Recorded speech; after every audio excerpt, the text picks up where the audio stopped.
baru aja lari maraton? Maraton? Gak mungkin. Saya sering kelelahan. Pusing kunang-kunang karena naik roller coaster? Roller coaster? Enggak, saya pusing kunang-kunang hampir tiap hari. Lelah dan pusing kunang-kunang. Mungkin ini tanda kekurangan zat besi. Minum Sanobion bila perlu. Kombinasi zat besi, vitamin, mineral pembentuk sel darah merah. Bantu hilangkan gejala kurang darah. Aktifkan harimu. Sangobion.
Lelah karena baru aja lari maraton? Maraton? Gak mungkin. Saya sering kelelahan. Pusing kunang-kunang karena naik roller coaster? Roller coaster? Enggak, saya pusing kunang-kunang hampir tiap hari. Lelah dan pusing kunang-kunang. Mungkin ini tanda kekurangan zat besi. Minum Sanobion bila perlu. Kombinasi zat besi, vitamin, mineral pembentuk sel darah merah. Bantu hilangkan gejala kurang darah. Aktifkan harimu. Sangobion.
Lelah karena baru aja lari maraton? Maraton? Gak mungkin. Saya sering kelelahan. Pusing kunang-kunang karena naik roller coaster? Roller coaster? Enggak, saya pusing kunang-kunang hampir tiap hari. Lelah dan pusing kunang-kunang. Mungkin ini tanda kekurangan zat besi. Minum Sanobion bila perlu. Kombinasi zat besi, vitamin, mineral pembentuk sel darah merah. Bantu hilangkan gejala kurang darah. Aktifkan harimu. Sangobion.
Lelah karena baru aja lari maraton? Maraton? Gak mungkin. Saya sering kelelahan.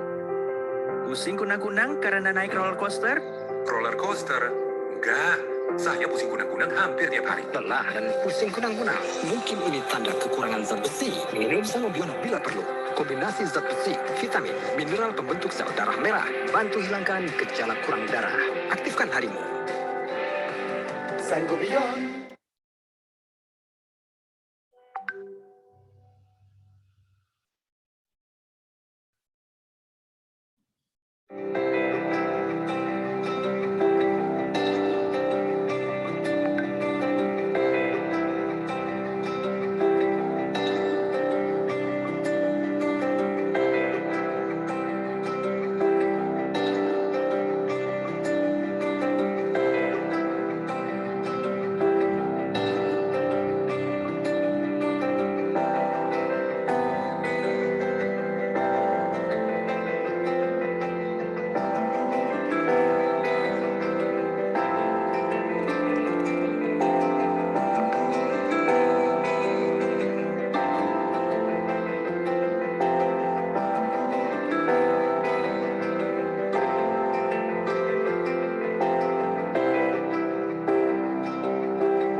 Lelah karena baru aja lari maraton? Maraton? Gak mungkin. Saya sering kelelahan. Pusing kunang-kunang karena naik roller coaster? Roller coaster? Enggak, saya pusing kunang-kunang hampir tiap hari. Lelah dan pusing kunang-kunang. Mungkin ini tanda kekurangan zat besi. Minum Sanobiono bila perlu. Kombinasi zat besi, vitamin, mineral pembentuk sel darah merah. Bantu hilangkan gejala kurang darah. Aktifkan harimu. Sangobion.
Lelah karena baru aja lari maraton? Maraton?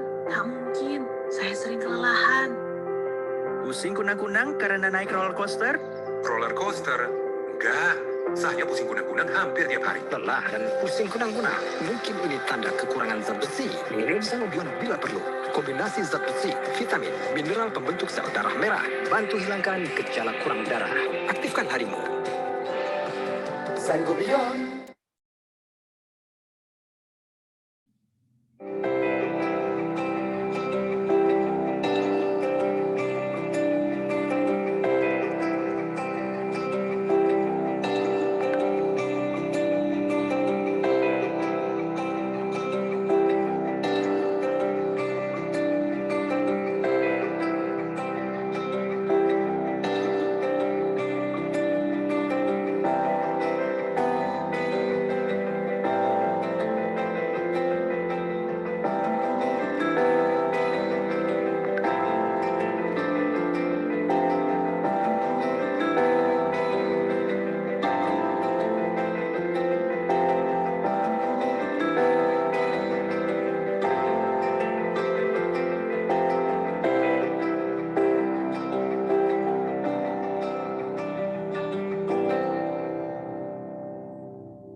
Lelah karena baru aja lari maraton? Maraton?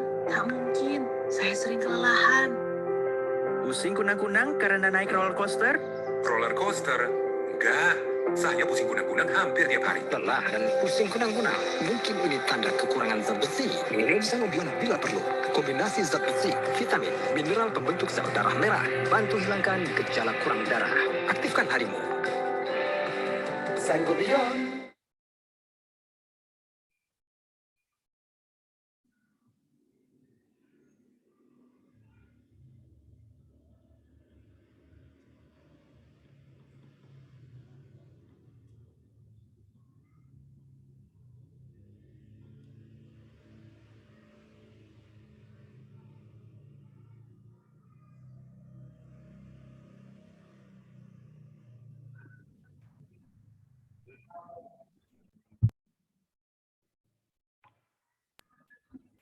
Halo, selamat siang Mami. Bagaimana kabarnya pada siang hari ini? Semoga dalam keadaan sehat walafiat ya.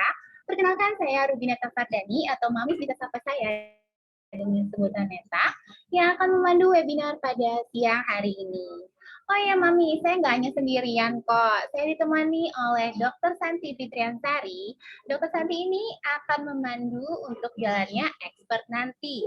Dan juga selamat siang untuk Dr. Edwin Kurniawan, SPOG, FMIGS, FICS, FEGRF, FI, yang merupakan dokter spesialis kandungan.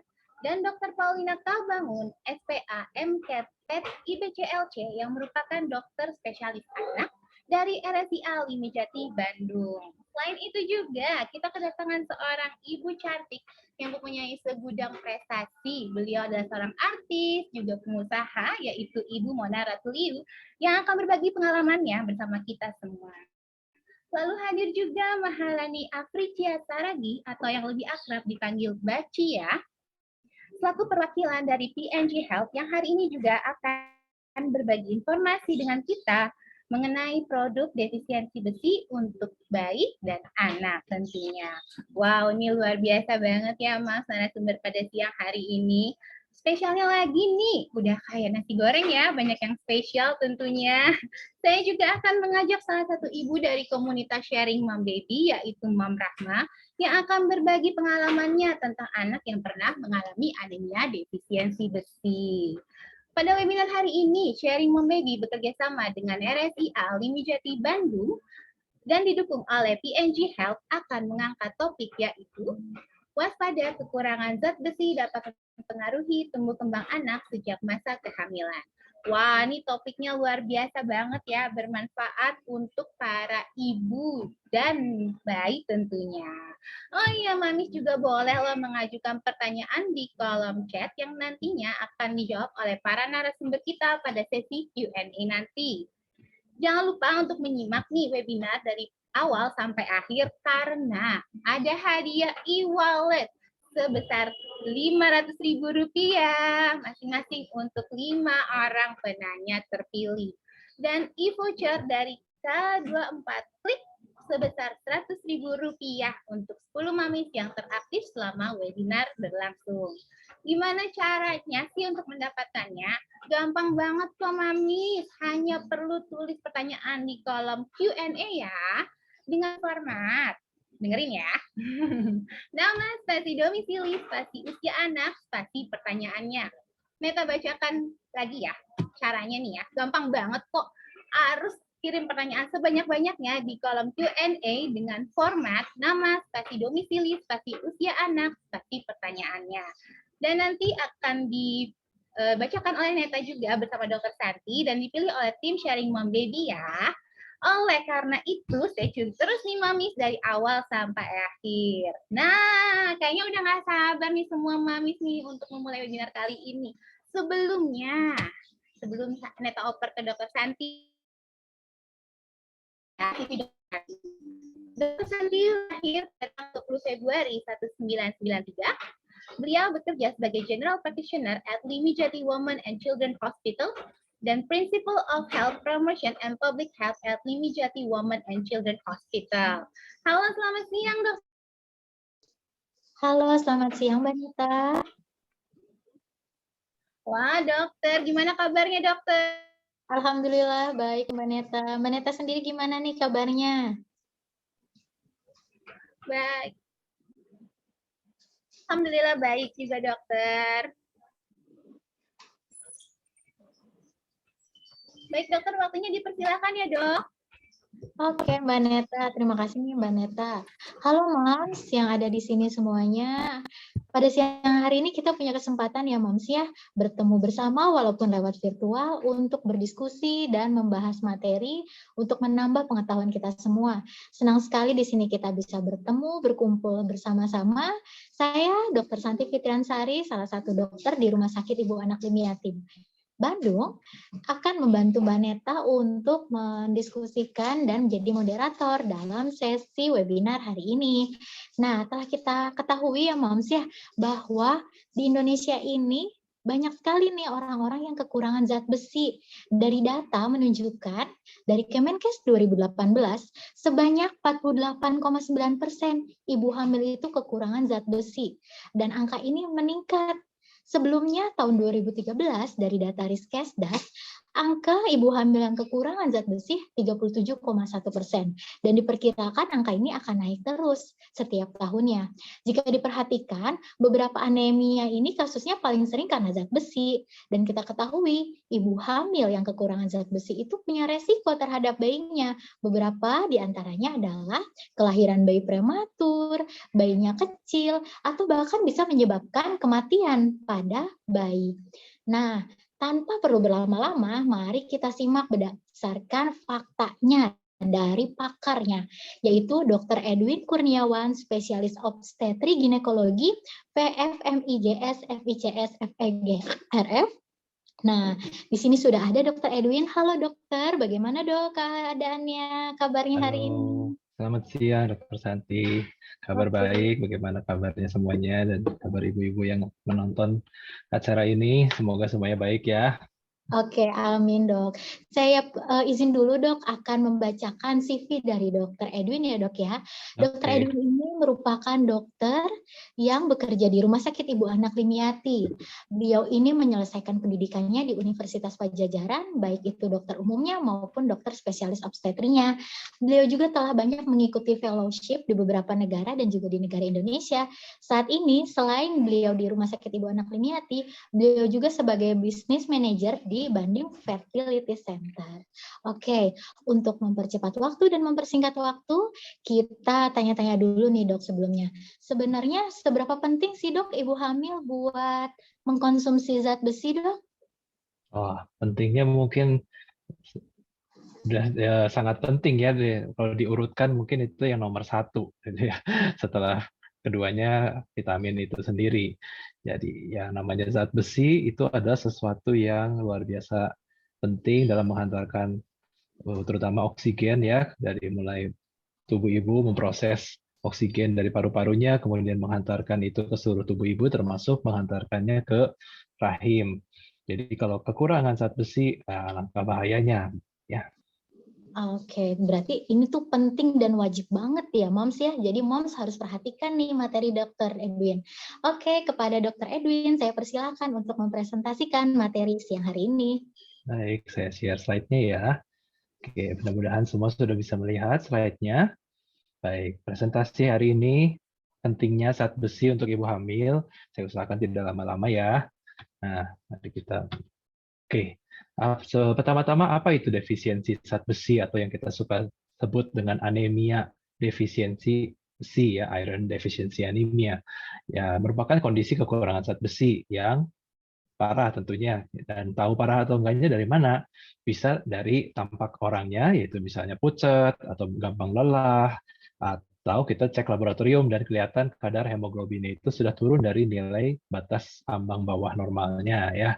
Nah, 50% dari kasus anemia ini ternyata mayoritas karena defisiensi zat besi. Tentu ada penyebab-penyebab lain, misalkan ada kelainan kayak anemia aplastik yang tidak bisa membuat hemoglobin atau zat darah merah ini dengan sempurna ya, atau anemia yang lainnya juga ada ya. Nah, defisiensi zat besi ini definisi tentu tidak ada simpanan zat besi yang cukup, kemudian bisa juga disebabkan karena kurang pasokannya, kurang konsumsinya, dan juga dicek darah nanti akan kelihatan bahwa si bentuk-bentuk sel darah merahnya ini aneh, kecil bentuknya, lebih kecil dari biasanya dan juga leblebih pucat ya, hipokromik itu artinya pucat. Kemudian seperti tadi disinggung ya, dari hasil riset kesehatan dasar 2018 ternyata kok anemia ini meningkat pada ibu hamil dari 36,1% di 2013 naik jadi 48,9% di 2018 ya. Jadi ada beberapa hal yang mungkin kita bisa duga, mungkin cakupan surveinya lebih komprehensif. Pertama, kedua juga mungkin ada perubahan pola diet yang membuat ibu-ibu ini jadi anemia. Nah, bagaimana penyebabnya? Tentu kalau zat besi ini kita nggak bisa bikin sendiri ya, jadi harus dari makanan yang dikonsumsi. Jadi kalau kurang makanan yang mengandung zat besinya ataupun nutrisinya, baik sebelum hamil ataupun saat hamil, ya tentu akan terjadi kekurangan zat besi. Nah, kehilangan darah kronis juga bisa, misalkan infeksi cacing pada usus sehingga terjadi perdarahan yang kronis ya, atau misalnya sering mensnya itu banyak sekali, mensnya panjang misalnya 2 minggu baru berhenti. Setelah itu terjadi selama berbulan-bulan atau sampai bertahun-tahun sehingga sudah terbiasa dengan kondisinya anemia terus-menerus. Lalu kondisi lain yang mungkin juga infeksi misalnya malaria ya. Nah, malaria ini akan membuat sel-sel darah merahnya jadi banyak yang rusak sehingga kurang juga nantinya. Nah, bisa juga kehamilan kembar ya. Sekarang ini lagi ya, kebetulan saya kerja di tempat urusan ini infertilitas ya. Kita seringkali membuat pasien-pasien ini menjadi hamil kembar ya karena diberikan obat penyubur. Nah, tapi kehamilan kembar ini berhadapan dengan resiko anemia karena yang perlu disupport itu ada 2 bayi ya, bukan cuma 1 sehingga nanti akan terjadi kebutuhan zat besi yang jauh lebih banyak. Kemudian apalagi yang bisa terjadi yaitu ini kehilangan darah akut ya pada perdarahan pada kehamilan misalkan karena plasentanya di depan sehingga sering berdarah ataupun perdarahan yang terjadi setelah persalinan. Misalkan kontraksi kurang baik itu akan menyebabkan perdarahan yang sangat banyak. Nah, hal lain yang mungkin terjadi juga infeksi berulang. Nah, infeksi berulang ini padahal kan ya ibaratnya nggak ada hubungan sama zat besi, tapi ternyata itu akan mengganggu produksi sel darah merahnya karena sibuk memproduksi sel darah putih gitu, jadi sel darah merahnya produksinya jadi terganggu, tidak sempurna ya. Nah, hal lain yang juga kita selalu screening yaitu ini talasemia ya. Pada saat ibu hamil pertama kali biasa akan dicek Hb elektroforesis untuk men-screening apakah punya talasemia minor atau mayor. Kalau mayor biasanya bergejala, ada anemianya, tapi kalau minor itu tidak bergejala tapi bisa diturunkan ke anaknya kelak. Nah, tanda dan gejala yang bisa kita lihat yaitu 1 kulit pucat, lalu kukunya rapuh ya gampang hancur gitu, gampang patah. Bibir pecah dan sariawan, dan juga rambutnya gampang rontok ya. Dan yang bisa dirasakan yaitu kelelahan, sakit kepala, ya, nafas pendek, susah berkonsentrasi, pusing, tangan dan kaki terasa dingin, badan lemah, insomnia, dan juga insomnia susah tidur ya, dan juga rentan kena infeksi. Satu hal lagi juga suka ingin makan es batu, punya es batu. Itu juga salah satu tanda khusus rupanya untuk anemia ya. Nah, pengaruh defisiensi besi pada ibu hamil bagaimana? Nah, implikasinya itu bisa menyebabkan komplikasi kehamilan yang lebih tinggi, salah satunya persalinan prematur atau persalinan kurang dari 9 bulan kehamilan. Tentu ini akan meningkatkan resiko lainnya terhadap bayi ya, misalkan gangguan pernafasan, fungsi pernafasan, ataupun juga berat badan lahirnya kecil. Ya. Nah, kemudian juga karena anemia ini bisa membuat lebih gampang kena infeksi yang lain gitu karena fungsi-fungsi organnya jadi turun, kurang oksigen sehingga bisa terjadi infeksi saluran kemih bahkan sampai infeksi yang berat ini ya, sepsis itu namanya. Terus subinvolusi uterus atau kurang optimalnya masa nifas kurang lebih seperti itu ya, sehingga si rahimnya ini tidak bisa mengecil dengan sempurna. Terus gangguan juga pada menyusui dan paling parah ya ini kematian ibu ya. Tentu ini kompleks ya, tidak serta-merta dari anemia, tapi anemia lebih ke tanda sekundernya karena ada penyakit-penyakit berat ini. Dampak anemia terhadap janin dan bayi baru lahir, nah ini bisa menyebabkan resiko aborsi atau keguguran maupun kelahiran prematur. Nah, pada saat lahir ada rendahnya skor Apgar. Apgar ini adalah skor yang kita gunakan untuk menilai kesejahteraan janin pada saat lahir ya. Kita lihat dari warna kulit, denyut jantung, refleksnya bagaimana, lalu kekuatan ototnya bagaimana, dan nafasnya bagus atau enggak gitu.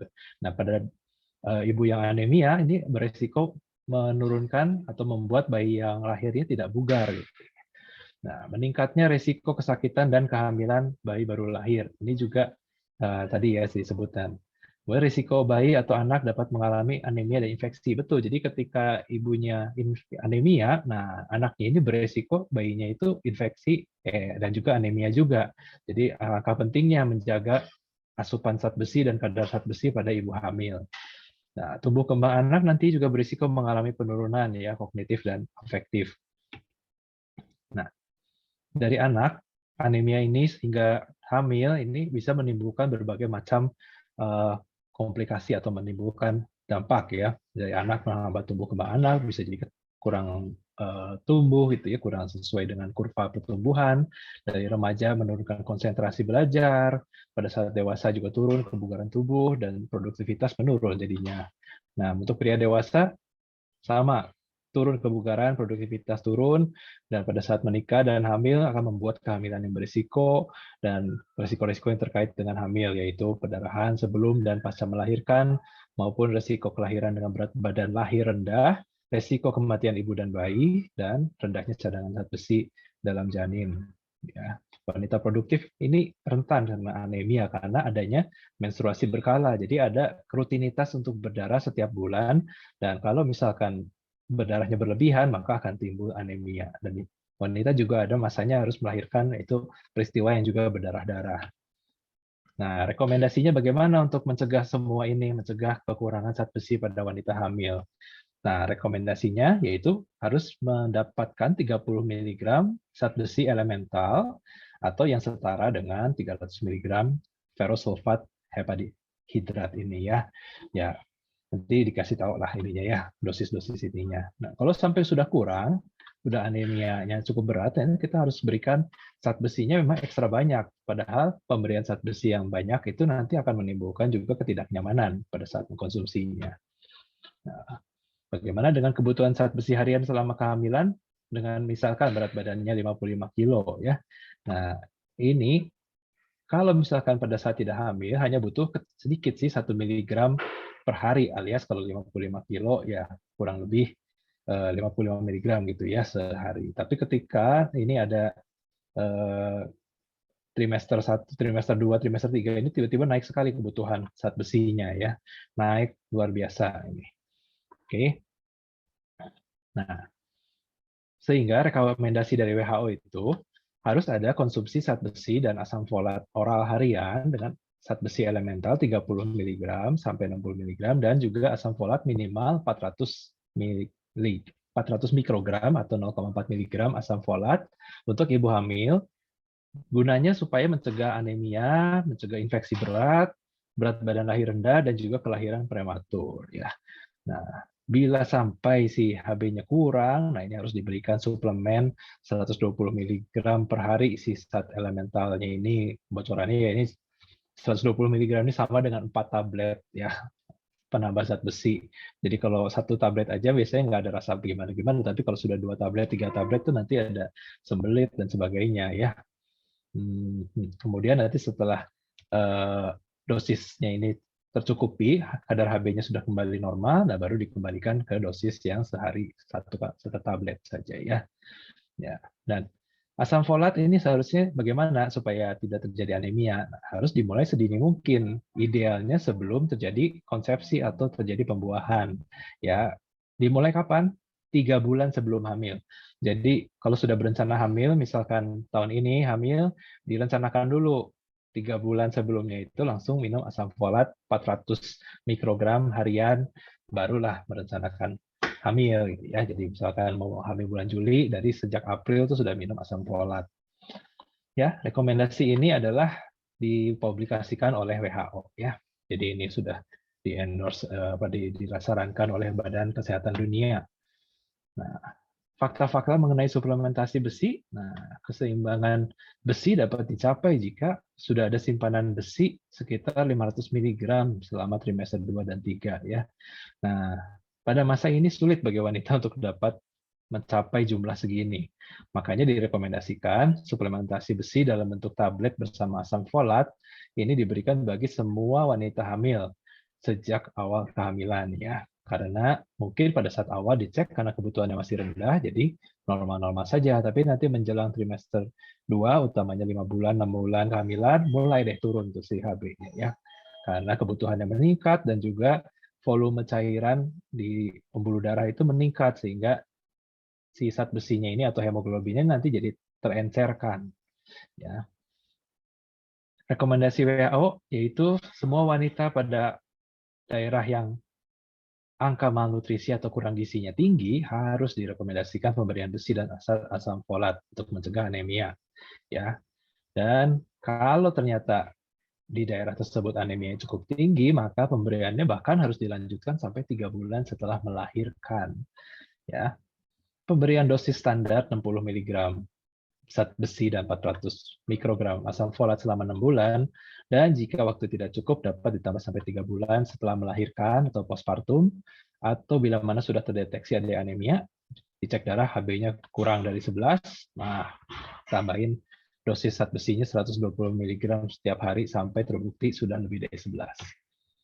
Oke, take home message-nya, ya Indonesia ini ternyata masih merupakan negara dengan prevalensi defisiensi besi atau anemia defisiensi besi yang sangat tinggi. Jadi, ibu-ibu yang mau hamil pastikan mencukupi kebutuhan nutrisi selama masa kehamilan ya.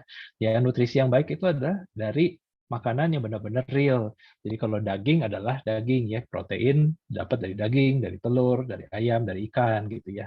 Karena dulu pernah ada penelitian yang meneliti juga survei pada ibu-ibu hamil, ditanyakan sumber proteinnya dari mana. Ternyata jawaban nomor satunya mayoritas menjawab adalah bakso gitu ya. Sedangkan kita tahu bakso banyak juga tepungnya, jadi ini mungkin penyebab malnutrisi ya, karena ada perubahan jenis nutrisi dominan yang kita konsumsi sehari-hari. Nah, ya, jangan lupa cukupi kebutuhan zat besi harian dengan suplemen zat besi yang mengandung 30 mg elemental besi per hari. Dokternya pasti kasih ini. Dan apabila beresiko anemia, penuhi dengan suplemen zat besi yang bahkan sampai dosis 120 mg ya. Ya ini sih harus dicek dulu kan ya, kadar hemoglobinnya. Oke. Dan diskusi dengan dokter mengenai kesehatan kehamilan hingga kelahiran yang sehat untuk ibu dan bayi. Jadi harus aktif. Nah, ibunya tanya pada dokternya dan juga cari dokter yang aktif menjelaskan supaya terjadi pertukaran informasi dan edukasi yang baik ya. Oke, sekian mungkin presentasi dari saya. Silakan Dokter Santi. Terima kasih Dokter Edwin. Wah, sangat menarik ya. Sangat penting nih bagi ibu hamil bahwa zat besi itu wajib pokok harus dipenuhi oleh semua ibu hamil karena banyak banget nih manfaatnya, dan ketika kita kekurangan zat besi itu sangat beresiko terhadap kelahiran prematur, bayinya kecil, atau bahkan bisa menyebabkan kematian ya, baik pada ibunya atau bahkan pada bayinya. Nah, kebutuhan Fe atau zat besi pada ibu itu sekitar 30 mg per hari, atau kalau yang sudah mengalami gangguan anemia defisiensi besi bisa 120 mg elemental besi ya, Moms ya. Jadi itu akan kita konversikan dulu bahwa dalam 60 mg besinya itu setara dengan 300 ferrous sulfatnya. Nah, kadang-kadang nih kita nggak tahu kadar besinya itu berapa. Nah, penting ibu hamil harus kontrol kehamilan ke dokter kandungannya dan nanti dicek kadar hemoglobinnya untuk menentukan seberapa besar sih zat besi yang dibutuhkan, berapa tablet per harinya. Seperti itu kurang lebihnya. Terima kasih Dokter Edwin, sangat menarik. Semoga bisa ditangkap dan bisa diaplikasikan untuk semua ibu-ibunya. Nah, Mam, selanjutnya ini kita sesi untuk seberapa penting sih zat besi bagi anak. Nah, dari bayi baru lahir sampai mungkin anak-anak itu juga sama membutuhkan zat besi. Di sini kita ada pakarnya nih, Dokter Paulina, dokter spesialis anak di Rumah Sakit Ibu Anak Bandung, Limiati. Nah, Dokter Paulina ini saya akan menjelaskan dulu sebentar CV-nya bahwa Dokter Paulina ini lahirnya di Medan dengan melakukan pembelajarannya dari SD, SMP, SMA sampai perguruan tingginya di Medan juga ya. Namun sekarang berkarir kiprahnya di Rumah Sakit Ibu Anak Limiati dan Dr. Paulina juga sebagai konsultan laktasi di Rumah Sakit Ibu Anak Limiati. Dr. Paulina, seberapa penting sih bayi atau anak-anak itu butuh zat besi? Harus dikasih suplemen atau enggak? Atau cuman makan apa cukup enggak gitu? Mungkin kebanyakan seperti itu ya, Momsia yang nanya. Bagaimana sih, Dok? Ya, selamat siang Dokter Santi. Yang Dok. Ya, siang buat moms and dad semua. Terima kasih kesempatannya. Kalau ditanya seberapa penting, jawaban saya kayaknya sama ya, hampir mirip sama Dokter Edwin. Penting, penting sekali. Apalagi kalau di anak sih itu bedanya dengan dewasa, ada istilah periode cepat, pertumbuhan cepat, golden period. Jadi begitu bayi lahir sampai usia 2 tahun tuh pertumbuhan otaknya lagi sedang cepat-cepatnya. Dan salah satu yang kita perlukan itu nutrisi. Nutrisi salah satunya adalah zat besi. Itu sangat penting karena kalau kita miss di usia ini, dia akan menimbulkan dampak jangka panjang yang biasanya udah susah ditanganin gitu. Jadi penting mah penting sekali. Oke, jadi ternyata penting sekali ya moms ya zat besi terutama di golden period.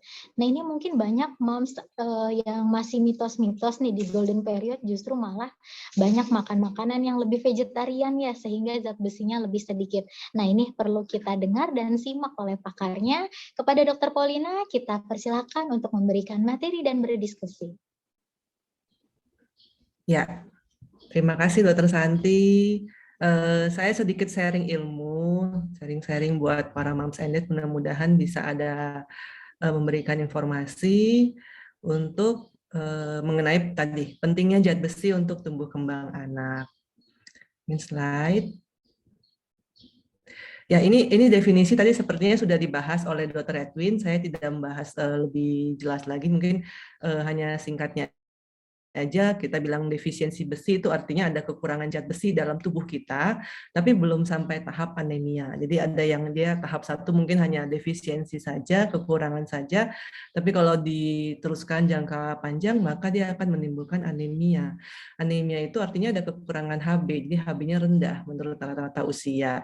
Kalau pada anak, Hb anemia itu paling 50% penyebabnya adalah karena kekurangan zat besi. Jadi anemia itu banyak penyebab, bisa karena yang lain, tapi salah satu kalau pada anak adalah karena kekurangan zat besi. Slide. Ya, ini adalah prevalensi ADB ya. Kalau ADB itu kita bilang anemia defisiensi besi, itu di Indonesia.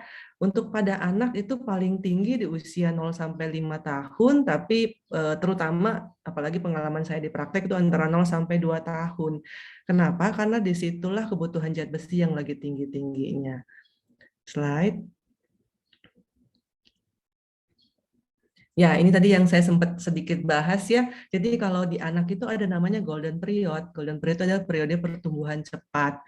Nah, mungkin moms and dad udah lumayan sering mendengar istilah 1000 HPK, 1000 hari pertama kehidupan. Itu adalah dimulai dari janin di kandungan selama 9 bulan 10 hari, dan setelah lahir dilanjutkan sampai usia 2 tahun. Inilah 1000 hari pertama. Ada apa di 1000 hari pertama? Ini adalah fase tumbuh cepat. Jadi semua organ-organ termasuk organ otaknya bertumbuh dengan sangat cepat. Dan di sini adalah waktunya kita untuk memberikan yang terbaik buat anak, dan itu efeknya ke jangka panjang. Terutama otak, karena otak itu berkembang di 2 tahun pertama. Yang kita perlukan adalah 2 kalau anak sudah lahir, nutrisi dan stimulasi. Apabila kita telat di usia ini, maka sifatnya irreversible. Jadi misalnya kekurangan zat besi dan ternyata udah menimbulkan efek penurunan IQ, dan itu biasanya sih tidak bisa naik lagi IQ. Jadi ini sangat penting di 1000 hari pertama. Slide. Nah, siapa aja sih yang beresiko untuk kekurangan zat besi? Kalau untuk anak itu Ya, antara usia 6 bulan sampai 3 tahun, terutama di usia 6 sampai 2 tahun biasanya. Kenapa? Karena biasanya dari usia 0 sampai 6 bulan itu cadangan zat besi di tubuh anak itu masih tercukupi dari cadangan zat besi yang dia dapat pada saat di kandungan dari ibunya. Tapi setelah usia 6 bulan biasanya sudah tidak tercukupi, jadi diperlukan tambahan zat besi dari luar, itu yang biasa kita berikan MPASI. Tapi untuk bayi yang lahir prematur, terutama bayi-bayi prematur atau bayi-bayi yang berat lahir rendah, itu biasanya cadangan zat besinya lebih rendah, jadi ya mungkin akan diperlukan suplementasi lebih cepat. Kemudian untuk bayi-bayi yang mendapat susu sapi yang tidak terfortifikasi dengan zat besi, itu sebelum usia 2 tahun, maka resiko lebih rendah.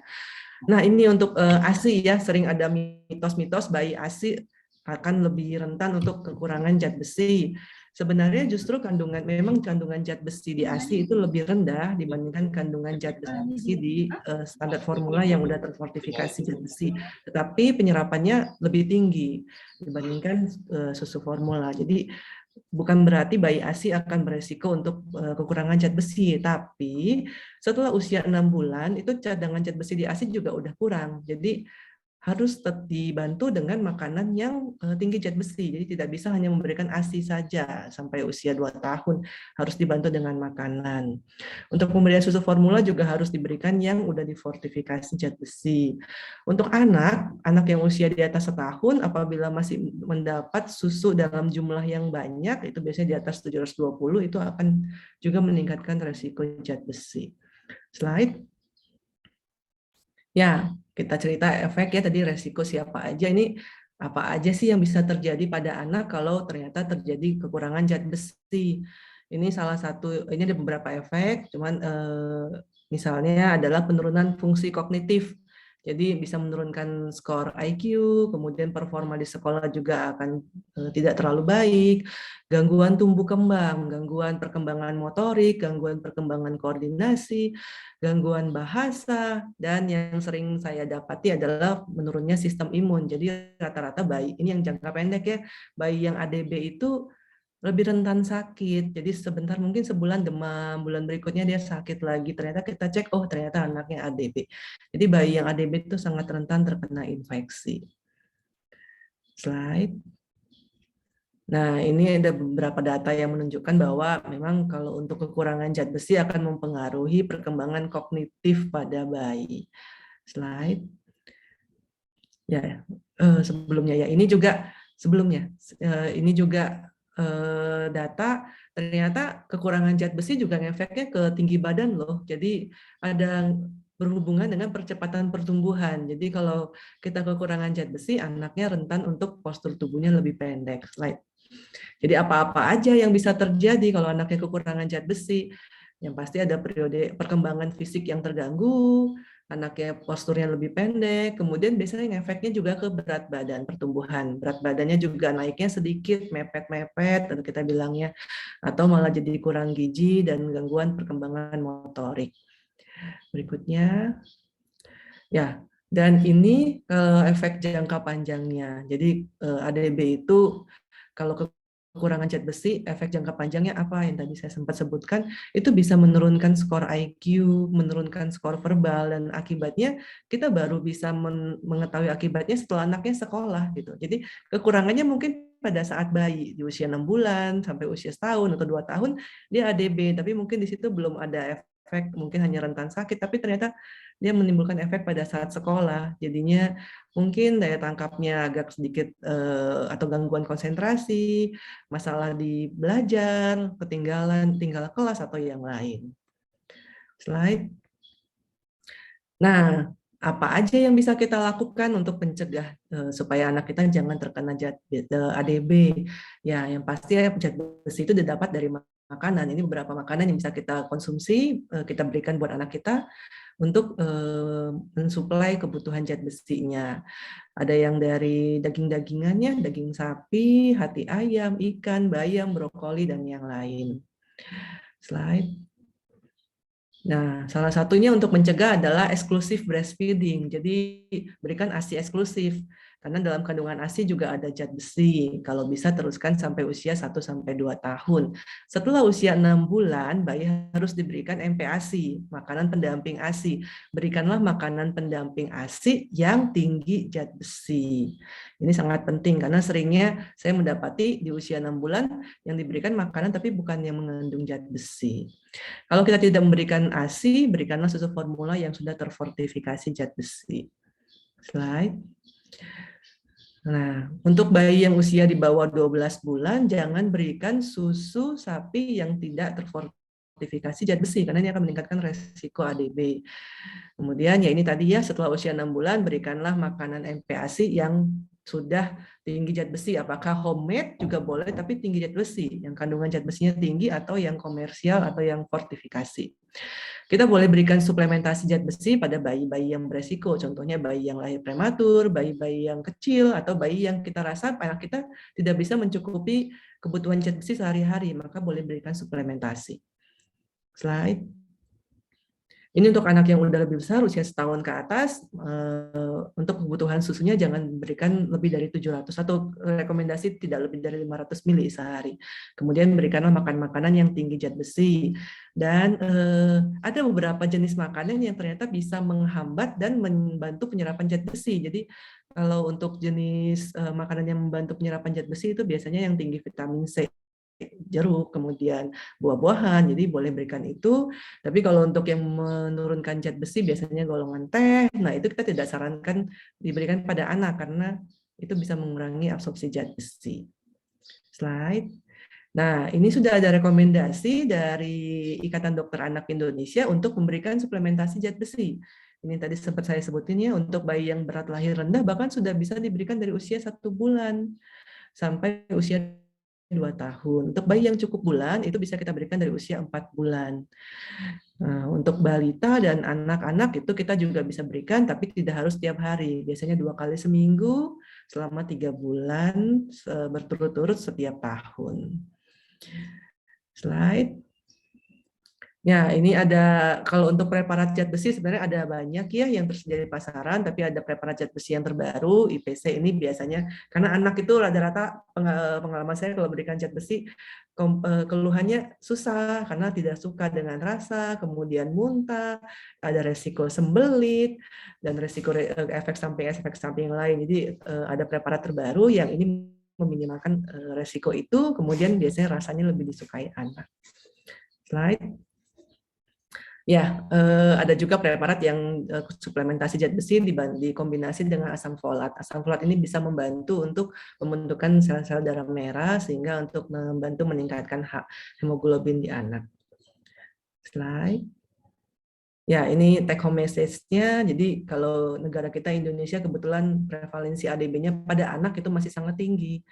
Jadi pastikan untuk anak-anak kita, pastikan dia mendapat nutrisi yang baik, terutama yang tinggi zat besi di usia bayi, bahkan sampai usia anak. Sesuai anjuran IDAI, suplementasi bisa diberikan dari usia 4 bulan untuk bayi yang cukup bulannya, tapi kalau untuk bayi prematur bisa dari usia 1 bulan. Boleh lanjutkan suplementasi pada anak hingga remaja, dan diskusikan dengan dokter mengenai kesehatan tumbuh kembang anak. Mungkin sekian dari saya. Terima kasih, Dr. Santi. Oke, terima kasih Dr. Paulina. Sangat menarik ya. Bahkan mungkin momis-momis di sini terlalu banyak tabel yang kalau sempat capture atau sambil di depan komputer atau handphonenya sambil tulis ya, karena memang benar-benar sangat bermanfaat, perlu dicatat, perlu diingat supaya bisa diaplikasikan. Nah, jadi bahwa zat besi itu pada anak sangat penting ya, sama wajibnya pada ibu hamil. Nah, pentingnya ini kenapa? Karena 1000 hari pertama kehidupan bayi atau manusia itu dari mulai janin sampai 2 tahunan, besi itu sangat berpengaruh. Tidak hanya untuk tambah sel darah merah saja ya, seperti orang dewasa, tapi juga bisa untuk kecerdasan jangka panjangnya. Kecerdasan IQ-nya, verbalnya, motorik tumbuh kembangnya harus yang bagus, atau bahkan bisa meningkatkan sistem daya tahan tubuh atau imunitas ya. Jadi mungkin nanti kita momis-momis di sini harus screening nih, anaknya gampang sakit nggak nih, atau anaknya ini mudah berat badannya susah, seret naiknya, tinggi badannya kok nggak naik-naik, nah itu juga perlu kita curigai ya. Penting untuk deteksi dini agar nggak terlambat ya. Atau mungkin nanti kalau Mamis di sini anaknya sudah sekolah, bagaimana sih pencapaian prestasinya di sekolah? Apakah daya tangkapnya agak kesulitan? Nah itu juga mungkin bisa kita screening sebagai tanda kekurangan zat besi. Nah tadi Dokter Paulina sudah menjelaskan nih, zat besi itu sebenarnya banyak makanannya ya, tidak perlu cari yang mahal-mahal, di sekitar rumah tangga itu menunya juga sudah cukup ya, dari hati, daging merah, ikan laut, bayam, brokoli, atau makanan-makanan yang sudah terfortifikasi oleh zat besi. Jadi itu penting sekali tuh menambahkan tinggi zat besi pada empasi atau pada menu makanan anak-anak kita. Oke, nah zat besi itu kadang-kadang bikin gak enak ya di perut. Jadi sembelit atau muntah-muntah karena enak ya zat besi. Tidak hanya pada ibu hamil ya, tapi anak-anak juga kadang nggak suka zat besi. Nah, tipsnya dari Dokter Paulina adalah pemberian vitamin C. Jadi vitamin C itu mempercepat penyerapan zat besi di saluran cerna, sehingga efek mual dan enaknya bisa kita kurangi. Mungkin kira-kira itu ya Mamis ya. Sepertinya pertanyaan dari tadi banyak terus ya di kolom komentar, sangat penuh. Namun kita tunggu dulu ya sesi tanya jawabnya. Masih ada satu sesi lagi nih, yaitu sesi tentang sharing moms ya. Jadi di sini kita kedatangan tamu, ada moms yang punya pengalaman nih bahwa anaknya punya masalah terhadap gangguan zat besi.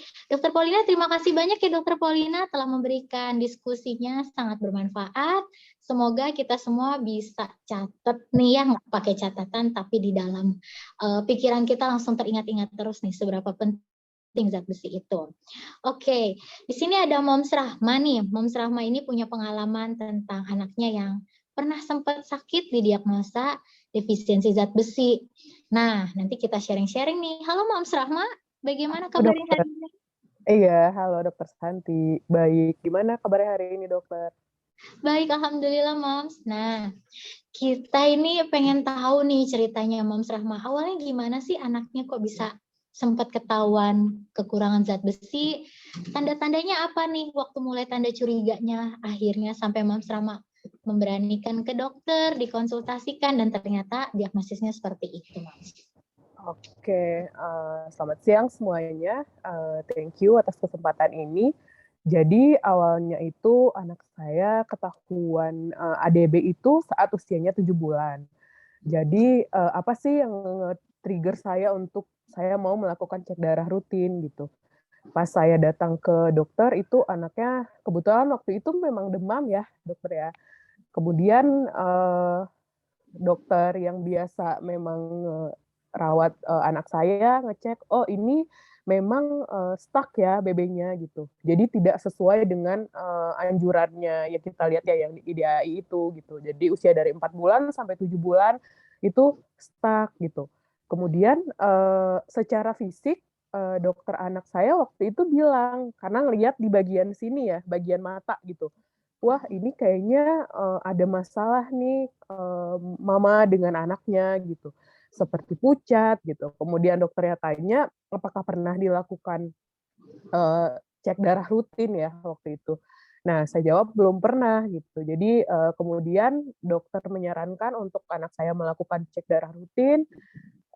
Setelah melakukan cek darah rutin, akhirnya dokter memberi diagnosa kalau anak saya waktu itu terkena ADB, anemia defisiensi zat besi, yang menyebabkan berat badannya tidak naik gitu. Secara fisik ya itu memang apa ya, seperti tidak ada tanda-tanda gitu. Mungkin kalau misalnya tidak dilakukan pengecekan darah rutin, saya juga tidak akan tahu gitu anak saya terkena ADB gitu. Oke, jadi memang kadang-kadang itu beda ya sama dewasa yang sering kita kenal. Kalau dewasa tuh 5L, letih, lesu, lunglai, lemas, ya. Banyak banget L-nya ya. Tapi kalau pada anak tuh ternyata enggak gitu ya. Jadi pada anak masih tetap pecicilan, masih sangat aktif, dan kadang aktif. Sisi denial orang tua mungkin ya Moms ya. Iya, betul. Aktif aja, anaknya sehat-sehat aja gitu ya. Iya, sama mungkin kan lebih ke kayak aduh masa sih anak saya harus dicek darah gitu, masih kecil loh gitu, orang dianya aktif gitu. Cuman saya ngerasa kayak namanya feeling ya dokter ya, kayak oh iya kayaknya emang ada sesuatu yang salah nih sama sama apa namanya, sama anak saya gitu. Gitu. Ya, jadi ketika dicek baru deh ketahuannya bahwa Iya kekurangan zat betul. besi. Oke.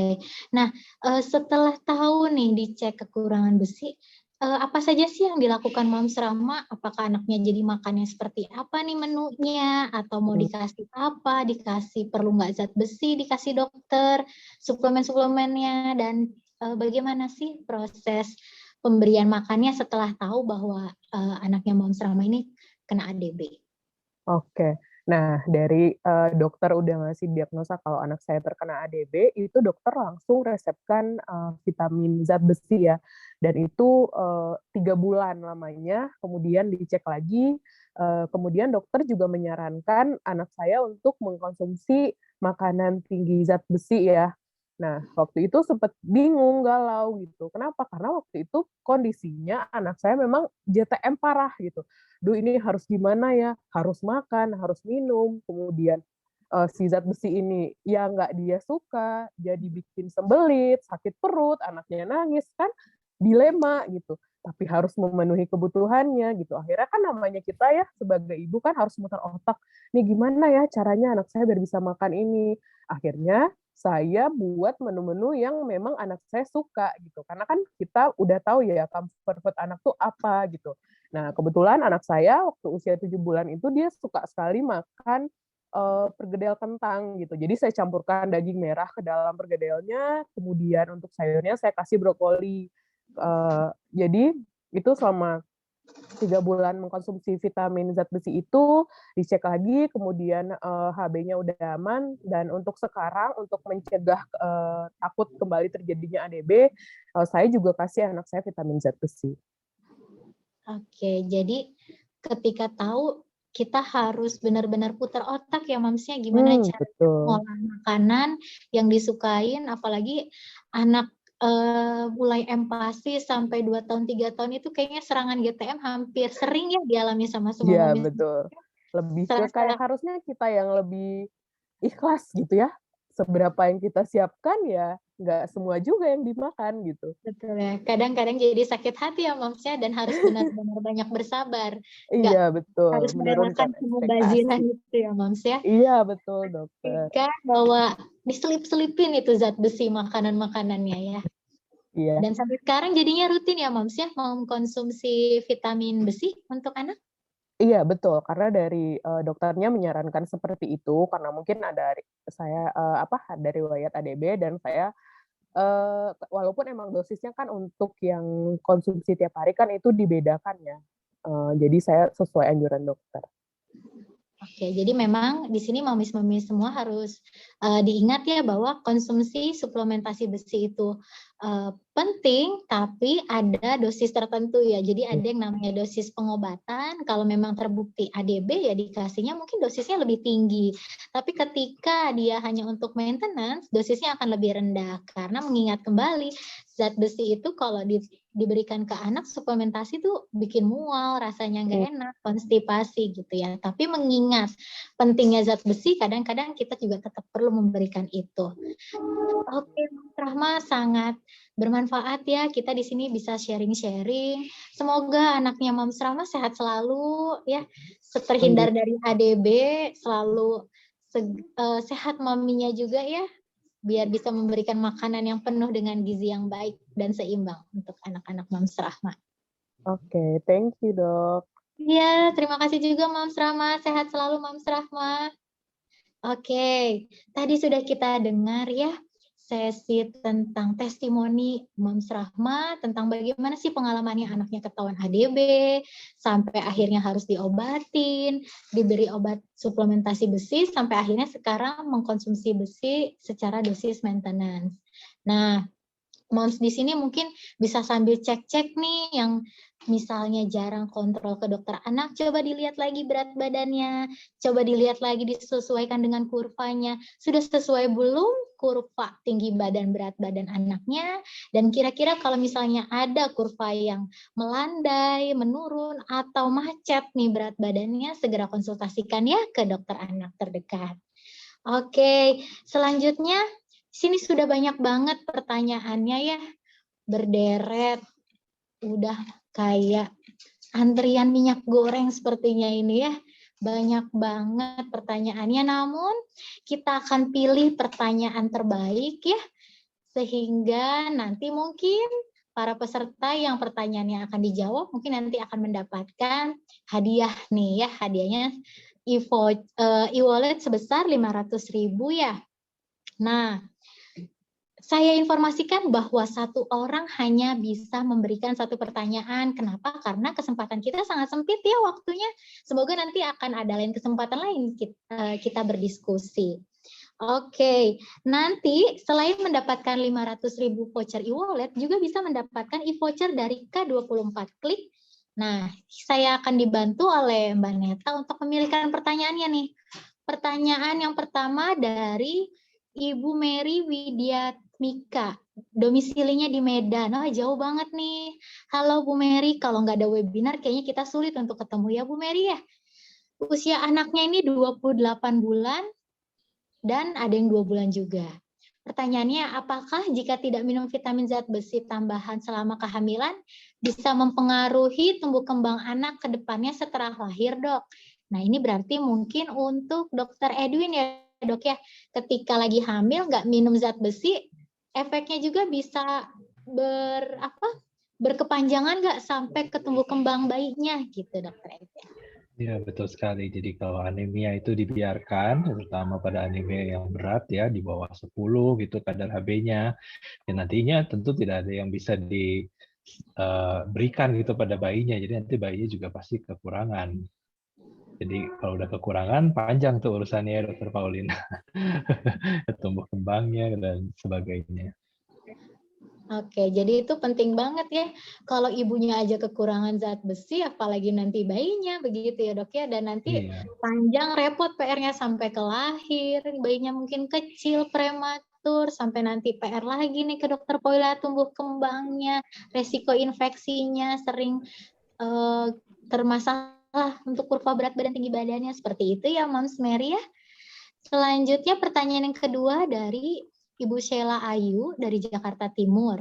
Saya memiliki talasemia minor dan ingin program anak kedua. Saat kehamilan pertama saya, HB saya rendah sekali, 6 pada saat 32 minggu kehamilan. Padahal saya rajin minum vitamin yang diberikan dokter dan alhamdulillah anak pertama saya saat lahir sehat dan HB-nya tidak ada masalah. Apakah ada saran khusus untuk kehamilan kedua saya supaya HB-nya nggak ngedrop seperti sebelumnya? Jujur saya takut hamil lagi karena masalah tersebut gitu. Mungkin Dokter Edwin juga ini sebagai ahli fertilitas ya bisa sambil menjelaskan juga nih HB-nya gimana nih biar nggak rendah karena punya talasemia. Nah, jadi talasemia itu ada yang minor dan mayor. Ya, memang biasanya yang menyebabkan anemia adalah talasemia mayor. Sedangkan minor itu umumnya tidak bergejala. Jadi apakah ini ada penyebab lain yang menyebabkan anemia sampai HB6? Ya, ini nanti mungkin harus digali dulu ya. Tapi tentunya konsumsi suplemen zat besi segala itu juga harus terukur. Artinya kalau diberikan misalkan tablet penambah darah 1 tablet sehari tapi HB-nya tidak naik, itu harus naik ya. Kayak seperti yang tadi disebutkan, minimal perlu 120 mg atau 4 tablet sehari. Dan kalau misalkan ternyata dalam keadaan demikian juga tidak naik-naik, ada beberapa memang kelainan di mana penyerapan zat besi secara oral itu tidak mudah, tidak bisa efektif. Nah, seperti itu bisa dilakukan infus zat besi. Ya. Kita bisa melakukan berbagai macam suplemen preparatnya ya, yang ada tersedia saat ini sih memang ada ferrosukros ya, itu bisa diinfus. Hal lain bisa juga melakukan transfusi tentunya. Kalau sudah HB6 itu sudah sangat bahaya ya. Oke, jadi Bu Sheila tetap bisa ya Dok ya untuk program kehamilan kedua ya Dok bisa. ya? Ya, tetap bisa ya Bu ya. harus tetap menjaga bahwa HB-nya itu tetap selalu normal. Kita cek lagi nih, apakah benar hanya karena thalassemia minor atau karena penyakit lain. Jadi mungkin ibu nanti perlu konsultasikan lagi nih ke dokter kandungan atau ke dokter spesialis penyakit dalam. Seperti apa kondisi darah ibu, mungkin cek darah rutin, nanti di situ bisa digali. Ada kemungkinan lain nggak selain thalassemia minornya? Tadi sudah dijelaskan oleh dokter Edwin bahwa thalassemia minor itu umumnya tidak bergejala. Nah, kalau bergejala itu ketika mayor, jadi dikhawatirkan ada penyakit lain yang perlu kita gali. Dan tadi PR-nya adalah, apakah sudah benar dan sudah cukup zat besinya? Tadi cukup banyak ya, 4 tablet per hari. Atau bahkan selain yang diminum, zat besi juga bisa diinfus ya, diberikan secara suntikan.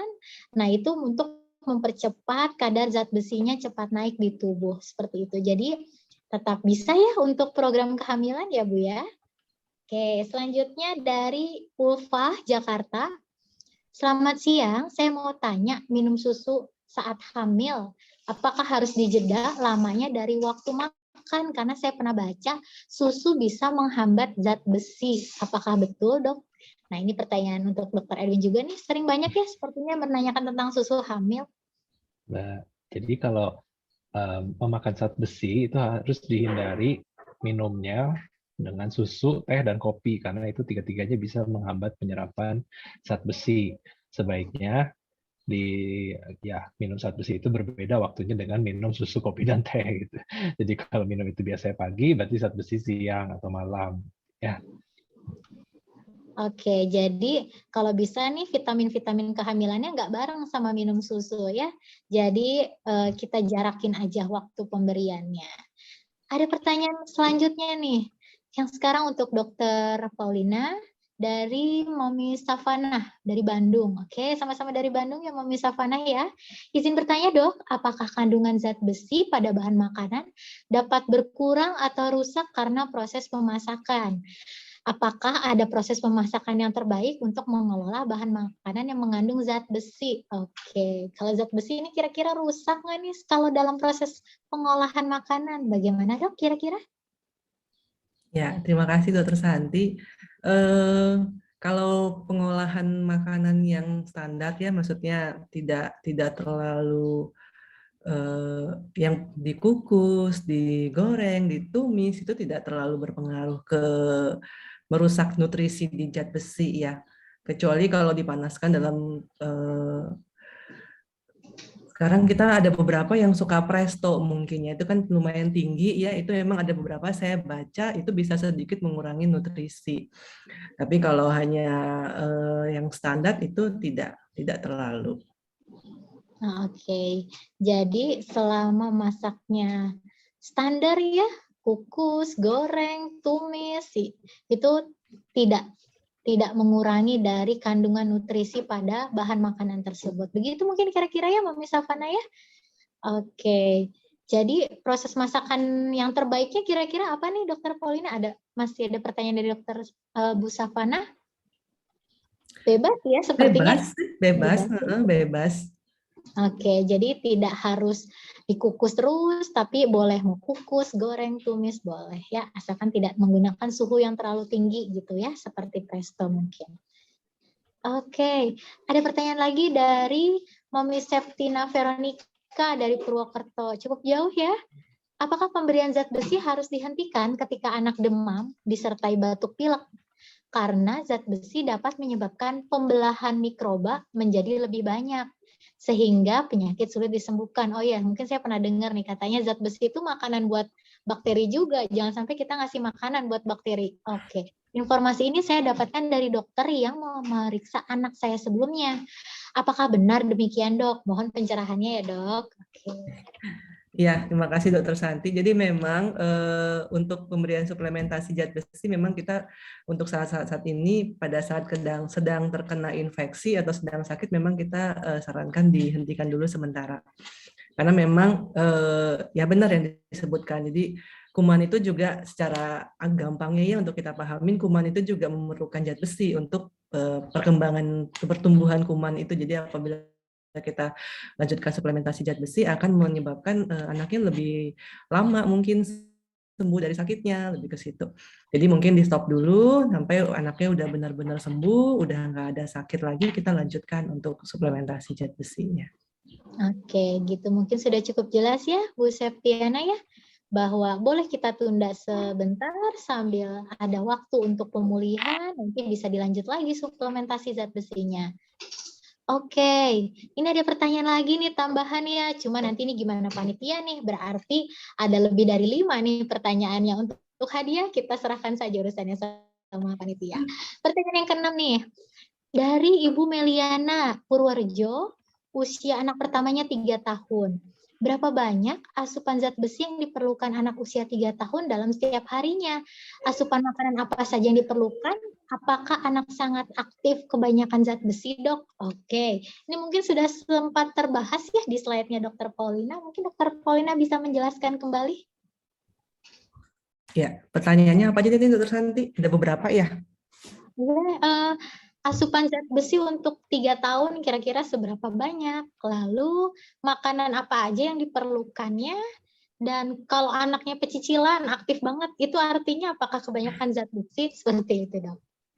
Oke, ya satu-satu ya kalau untuk asupan zat besi itu sebenarnya masih perlu, tapi memang tidak setinggi usia 6 sampai 24 bulan.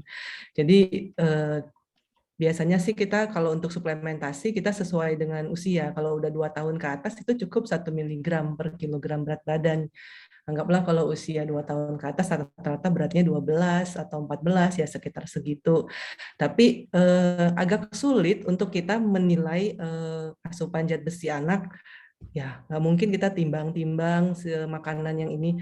Jadi biasanya saya sering menyarankan kalau untuk usia 2 tahun atau 3 tahun itu mungkin porsi makannya kira-kira hampir setengah porsi dewasa.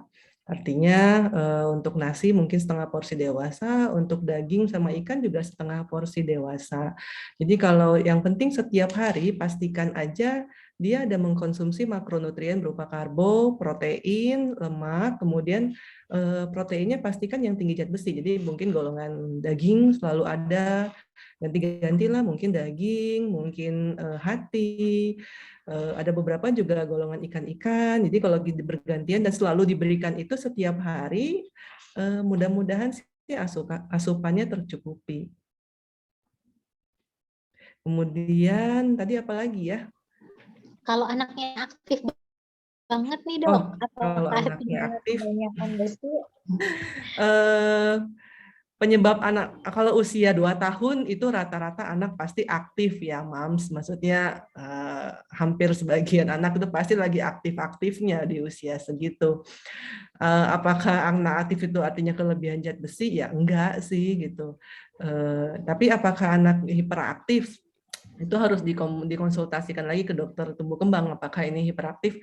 Tapi belum ada data yang saya baca bahwa kelebihan zat besi itu menyebabkan anak hiperaktif sih. Enggak, tapi kalau aktif ya wajar, di umur-umur segitu pasti anaknya aktif. Anak saya juga sekarang umur 3 tahun sangat aktif sekali. Oke. Ya, berarti aktif itu wajar ya. Jadi bukan sebagai penanda kebanyakan zat besi, tapi harus dilihat lagi nih anaknya aktif atau hiperaktif. Butuh konsultasi ke dokter tumbuh kembang ya. Ada pertanyaan lagi nih selanjutnya. Halo, saya Raquel dari Manado. Saya mau tanya, Dok, sampai umur berapa seharusnya anak dibawa kontrol rutin mengenai kebutuhan zat besinya? Jadi sampai umur berapa sih anak harus kontrol ke dokter anak seperti itu, Dokter Paulina? Kalau kita cerita anak ya, itu dari 0 sampai 18 tahun. Tapi memang kalau kontrol rutin itu disarankan mungkin setiap bulan dari usia 0 sampai 6 bulan. Itu harus setiap bulan. Bahkan boleh sampai 12 bulan. Tapi setelah 6 bulan ke atas atau 12 bulan ke atas sampai usia 2 tahun itu disarankan kontrol setiap 3 bulan sekali. Biasanya sekaligus jadwal imunisasi. Setelah usia 2 tahun ke atas itu bisa kontrol setiap tahun gitu. Untuk screening zat besi sendiri, saya sih memang belum ada rekomendasi harus dilakukan ke semua anak. Tapi kalau di praktek saya sehari-hari, kalau kita menilai anaknya ada resiko, misalnya ini kayaknya rentan ADB nih, Misalnya ibunya pada saat hamil ternyata anemia, kemudian bayinya lahir kecil atau prematur, atau berat badannya kok naiknya mepet ya, ini berapa bulan ini udah kita optimalkan nutrisi, kok naiknya agak mepet, atau anaknya rentan. Saya bilang, yuk Mams, yuk kita check up aja yuk, kita cek darah yuk, apakah ada ADB atau ada sakit yang lain. Itu biasanya saya suka lakuin rata-rata usia 6 bulan atau 9 sampai 12 bulan di situ. Tapi Oke. tidak wajib untuk semua anak ya, kalau ada resiko. Oke, jadi untuk cek dan melihat apakah ada kemungkinan ADB atau tidak, kita lihat dulu ya kondisi klinisnya ya dok ya. Jadi tidak semua ditebas, dicek screening zat besinya seperti itu ya. Oke, masih ada pertanyaan lagi nih dok.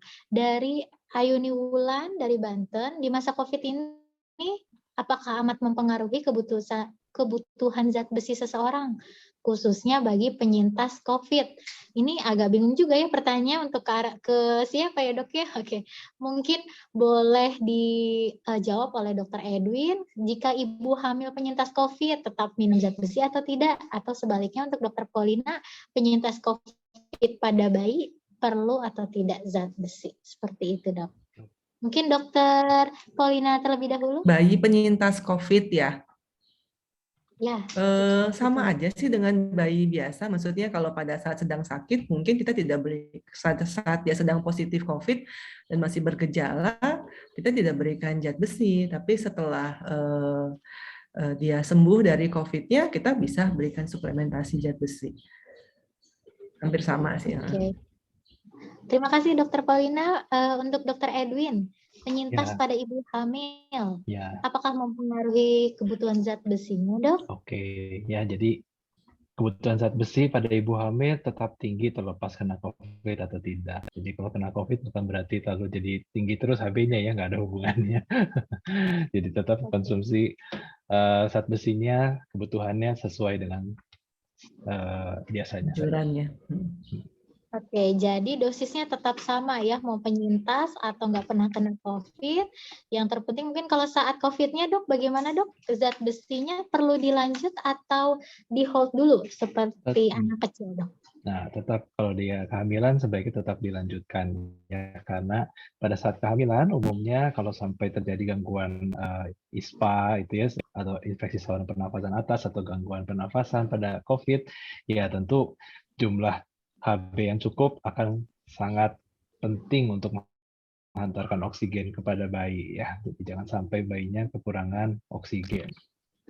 Oke, jadi ketika momis ada infeksi, lagi sakit, di masa kehamilan, zat besi tetap harus diminum ya, karena zat besi itu penting buat nganterin oksigen ya. Oke, ada pertanyaan kembali untuk Dr. Edwin. Bagaimana pemenuhan zat besi pada ibu hamil yang alergi susu sapi dan alergi obat-obatan maupun berbagai makanan protein seperti telur? Apakah nutrisi lainnya bisa terserap baik oleh si kecil dalam kandungan? Apakah jika tidak terpenuhi bisa menyebabkan stunting? Kalau tidak terpenuhi sepertinya pasti ya bisa menyebabkan stunting. Tapi ketika banyak pantangan nih ibunya dok, jadi gimana ya dok ya? Oke, ya pertama sih zat besi memang diganggu penyerapannya oleh susu. Jadi ya kalau alergi susu sapi nggak bisa minum susu sapi, ya berarti zat besi harus bisa masuk lah kurang lebih begitu ya. Nah, terus untuk yang nutrisi tentunya ya harus dijaga variasinya dan juga kualitasnya ya. Pemahaman mengenai makanan-makanan yang bergizi sangat penting ya, seperti tadi saya sebutkan. Ini data yang sangat real ya dari Opjinsos waktu itu, Departemen RSAS membuat survei sumber protein utama pada ibu hamil apa di Jawa Barat. Ternyata jawabannya nomor 1 adalah bakso. Jadi kan ya itu mengkhawatirkan sebenarnya. Oke, jadi harus ada ya susunya nggak masuk ya zat besinya yang harus masuk begitu ya. Kalau obat-obatannya alergi ya semoga pengganti obat-obatan yang lain yang bisa membuat tubuh masih bisa mentoleransi untuk masuk ya dok ya. Dan memang ini khasnya Indonesia ya, ngebaso gitu ya dok ya, jadi mungkin jadi sumber protein proteinnya tidak hanya pada ibu hamil atau menyusui, kayaknya semua orang juga hampir banyak yang ngebahas dalam mungkin rentang 1 minggu atau 1 bulan, sepertinya nggak afdol kalau nggak ngebahas ya. Apalagi mungkin saat ibu hamil yang muntah-muntah, justru malah banyaknya makan yang pedas-pedas yang ngebahas ya, malah biar merekanya nggak muntah ya. Oke, ada pertanyaan lagi ini dari Maulinda Sipa. Bagaimana cara mengetahui apakah konsumsi zat besi sudah cukup atau belum? Oke, itu boleh dijawab oleh Dr. Edwin mungkin, Dok? Nah, betul. Jadi kebutuhan zat besi itu bisa kita nilai secara objektif melalui pemeriksaan darah. Kita periksa kadar hemoglobin dan juga kadar ferritin. Kalau misalnya ternyata itu sudah cukup memenuhi angka standar normal dari lab, karena ya antara lab satu sama lain ada beda-beda sedikit gitu tergantung kit yang digunakan. Nah, asalkan masuk ke dalam angka normal ya berarti sudah cukup. Tapi kalau masih di bawah angka normalnya artinya kurang. Oke, jadi cukup atau belumnya harus dilihat dari data objektif ya. Jadi harus cek darah rutin mungkin ya. Jadi mungkin sebagai informasi, sel darah merah itu dibentuknya per 120 hari sekali, begitu ya kira-kira ya Dok ya. Jadi sekitar 3 bulan sekali itu siklus hidupnya sel darah merah. Jadi mungkin kalau mau cek rutin, boleh ya momis-momis ini general check up ya. Nah, tapi kalau misalnya saat hamil atau pada anak-anak mungkin sesuai indikasi untuk dilakukan pemeriksaan seperti itu. Oke, sepertinya pertanyaannya sudah cukup banyak antriannya dan mungkin waktu juga ya yang membatasi kita. Pertanyaannya sangat bagus. Nanti hadirin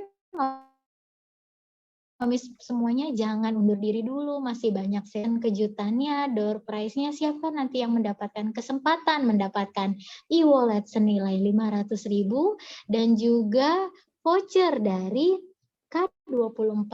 Klik oke. Saya dengan berakhirnya sesi ini maka sudah selesai nih saya webinar sore hari ini. Semoga semua materinya, semua jawaban-jawaban dari Dr. Paulina dan Dr. Edwin bisa dipahami, bisa diaplikasikan, dan kalau perlu bisa kita sharingkan berbagi ilmu yang telah kita dapatkan kepada orang-orang sekitar.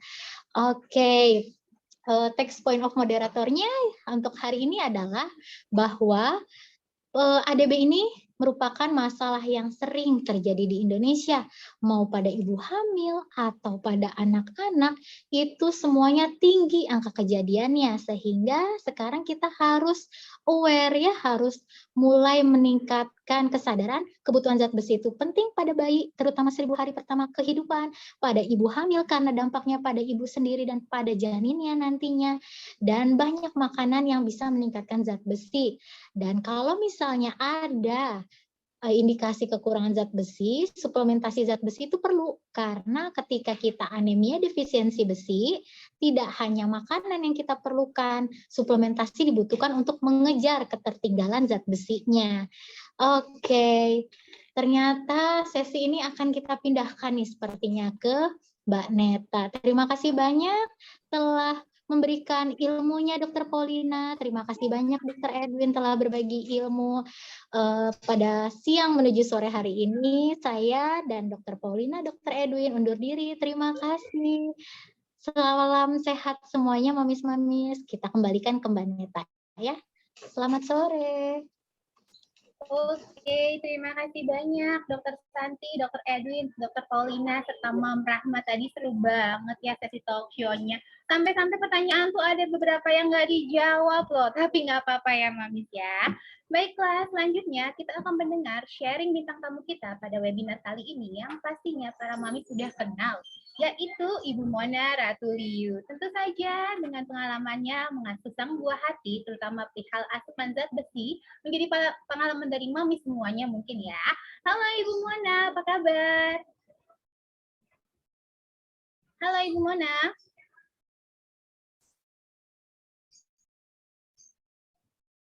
Halo, boleh dibantu tim?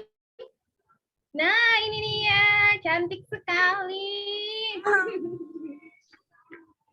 Selamat Siang. Ini udah sore atau masih siang ya? Menuju ke sore sepertinya Ibu Mona.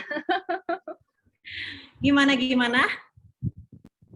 Gimana nih kesibukannya nih Bu Mona selama ini nih mendampingi 4 buah hati, boleh dong diceritain? Betul ya, namanya juga ibu 5 anak ya.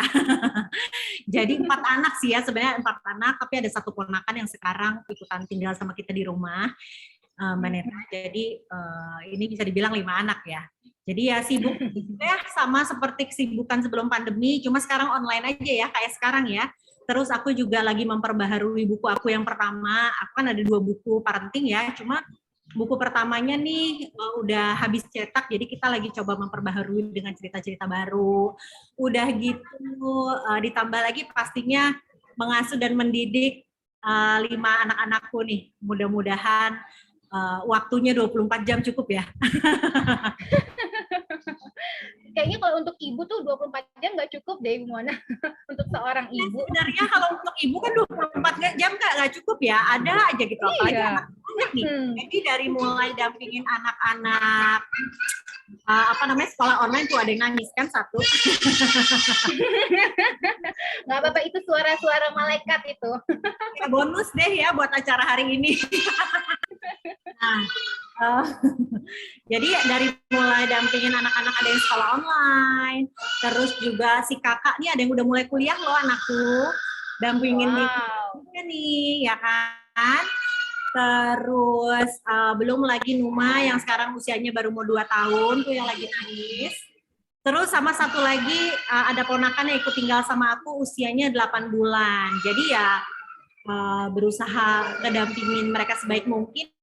Ya, yang namanya anak-anak pastinya kita semua tahu ya, apalagi yang belum 2 tahun nih, kalau bisa 1000 hari pertama stimulasinya mesti oke.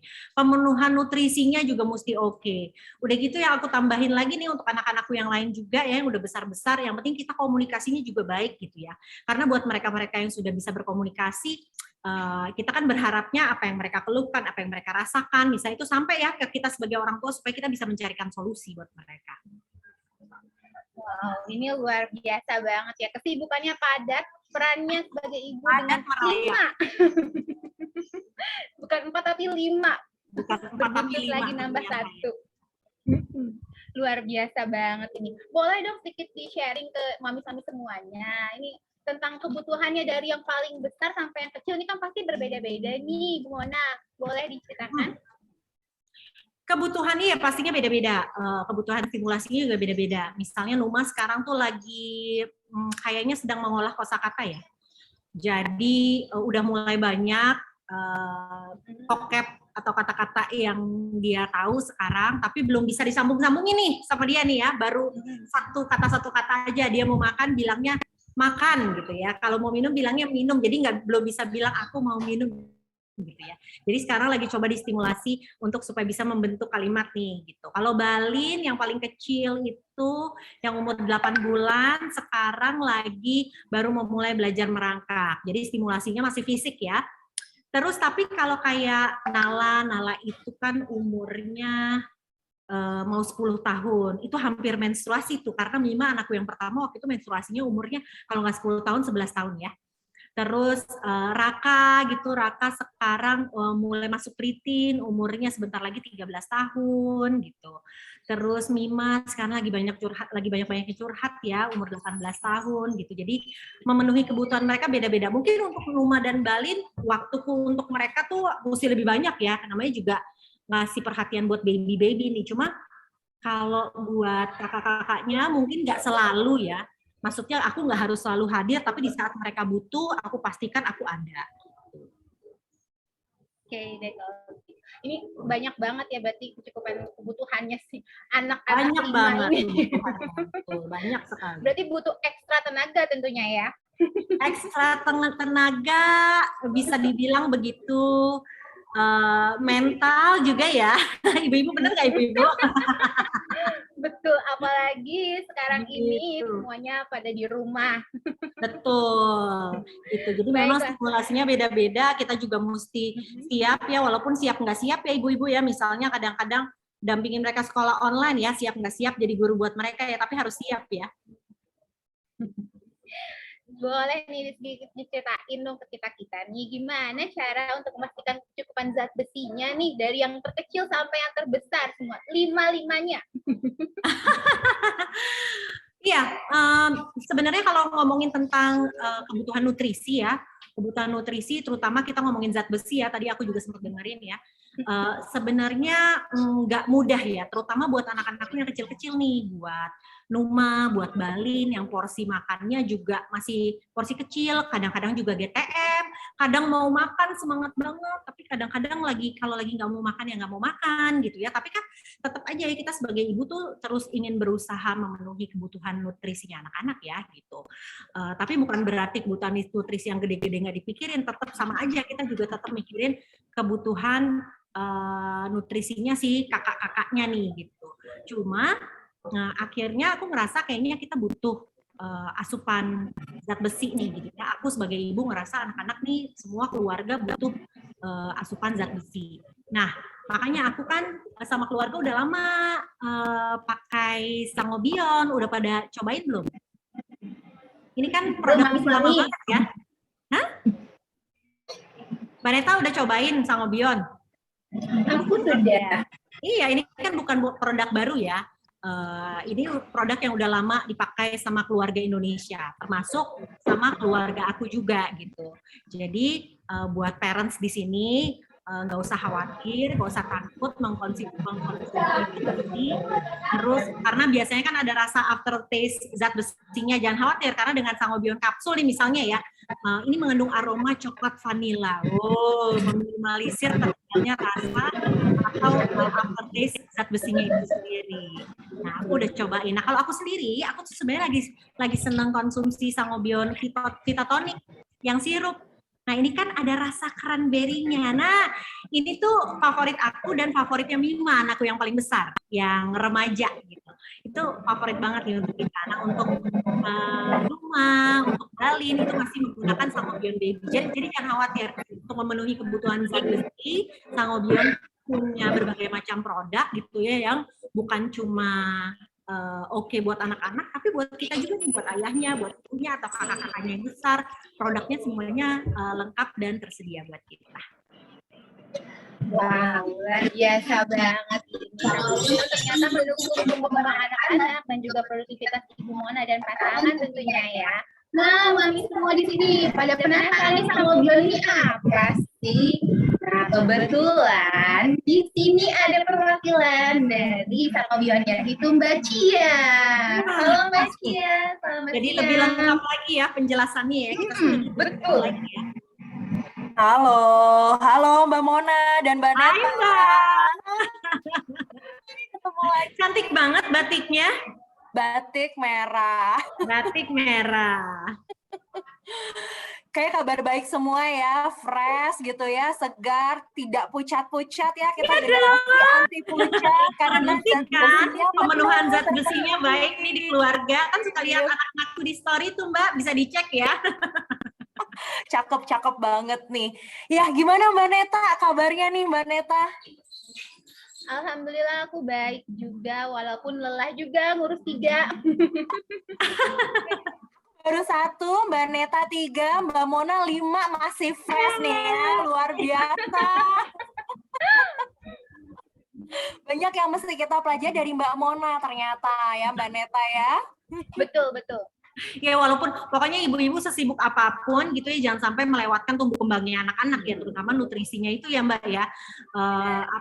Pemenuhan nutrisinya juga kan penting banget ya. Exactly, setuju banget. Nah, tadi kan Mbak Mona udah sebut-sebut ya mengenai Sangobion ya.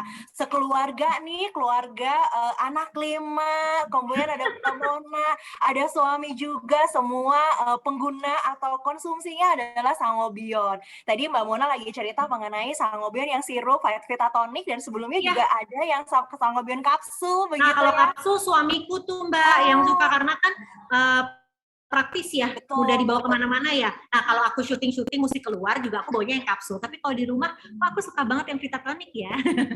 Iya bener banget.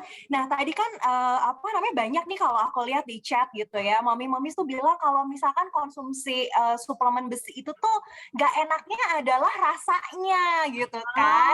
Karena rasanya tuh ada apa namanya rasanya tuh nggak enak, ada aftertaste besinya begitu kan. Jadi ya buat mama papahnya aja nggak enak, apalagi buat anak-anaknya. Hey, tenang dulu nih, karena sebenarnya Sangobion itu punya varian yang rasanya itu tuh apa ya nyaman gitu ya dikonsumsi. Yang Sangobion kapsul itu ada aroma vanilanya, mudah ditolak juga.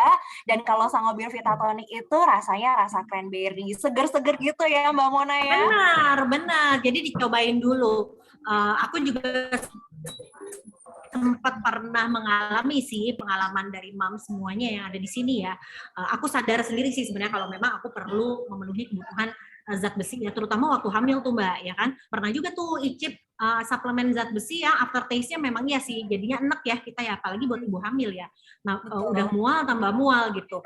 Nah makanya aku cocok banget sama Sangobion karena apalagi buat anak-anak kan susah ya disuruh minum suplemen kalau rasanya nggak enak gitu. Jadinya membantu banget sih si Sangobion. Iya, makanya kan susah banget dipaksain juga nggak bisa. Makanya Sangobion ngebantu banget sih anak-anak jadi semangat mengkonsumsi suplemen zat besi. Betul banget. Nah, kalau untuk yang anak-anak tadi Mbak Mona juga sebut ya, Numa maupun Balin pun juga konsumsi. Karena betul banget, untuk usia anak-anak di bawah 2 tahun gitu ya, kita Sangobion itu sebenarnya punya varian yang cocok banget buat keluarga. Untuk konsumsi mama papanya, konsumsi anaknya, baik yang masih bayi atau usia sekolah maupun juga remaja, sampai pun juga untuk kebutuhan para opa-omanya gitu kan. Nah, iya betul. Jadi kalau banget yang ya Sangobion dewasa, ya ini ya. betul. Tadi lupa kesebut tuh, omanya Numa tinggal di rumah sama aku kasih Sangobion juga.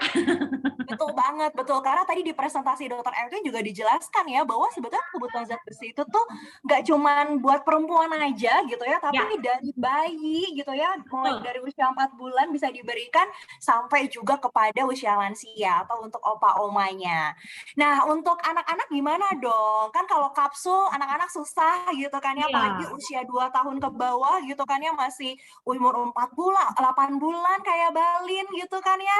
Gimana dong? Nah, Sangobion itu kita punya varian namanya Sangobion Baby gitu ya, yang memudahkan gitu ya para orang tua karena satu rasanya itu adalah rasa cranberry, rasanya enak tanpa aftertaste juga gitu ya atau minim aftertaste sehingga anak-anak kita atau bayi lebih suka. Cara pemberiannya pun juga nggak merepotkan para mamah-mamah nih ya, karena kan kita pengennya yang praktis ya Mbak Mona ya. Betul punya dong. anak semua harus diperhatikan. Belum lagi suami juga mesti diperhatiin, mama yang di rumah juga mesti diperhatiin. Nah, untuk dede bayinya, karena Sangobion Baby sudah ada pipetnya nih, jadi pemberiannya juga sangat mudah. Untuk usia 1 tahun ke bawah cukup diberikan 0,8 mili, sementara kalau 1 sampai 2 tahun bisa diberikan 1 mililiter Sangobion Baby-nya.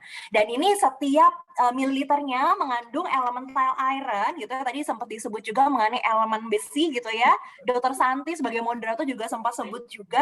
Nah, untuk 1 mililiternya itu mengandung 12,5 mg elemental besi. Jadi cukup gitu ya untuk pencegahan defisiensi besi untuk anak-anak di bawah 2 tahun.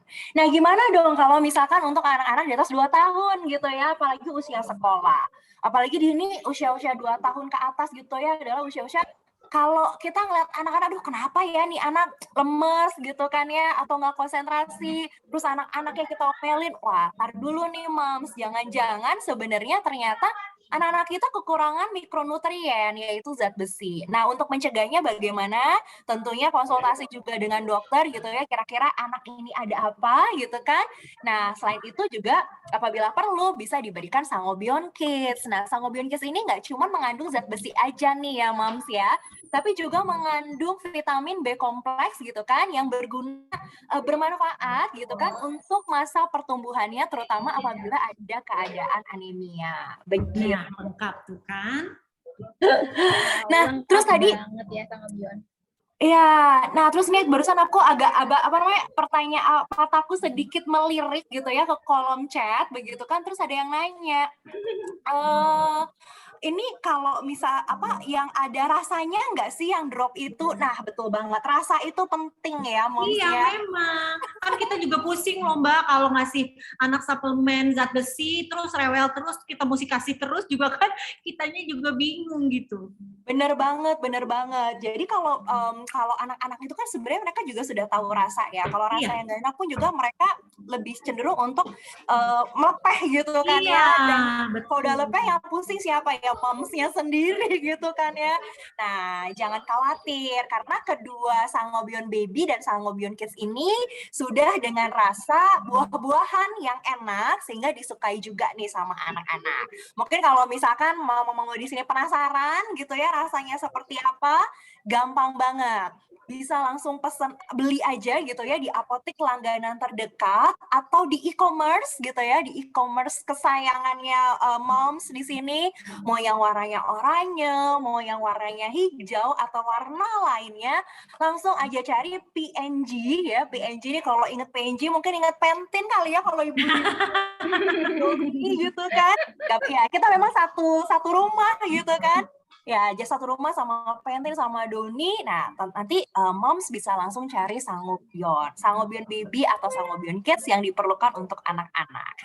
Nah, kalau penasaran rasanya enak apa enggak, biasa kan kita kalau mau ngasih ke anak kan kita nyobain dulu ya Mbak Mona ya nggak sih?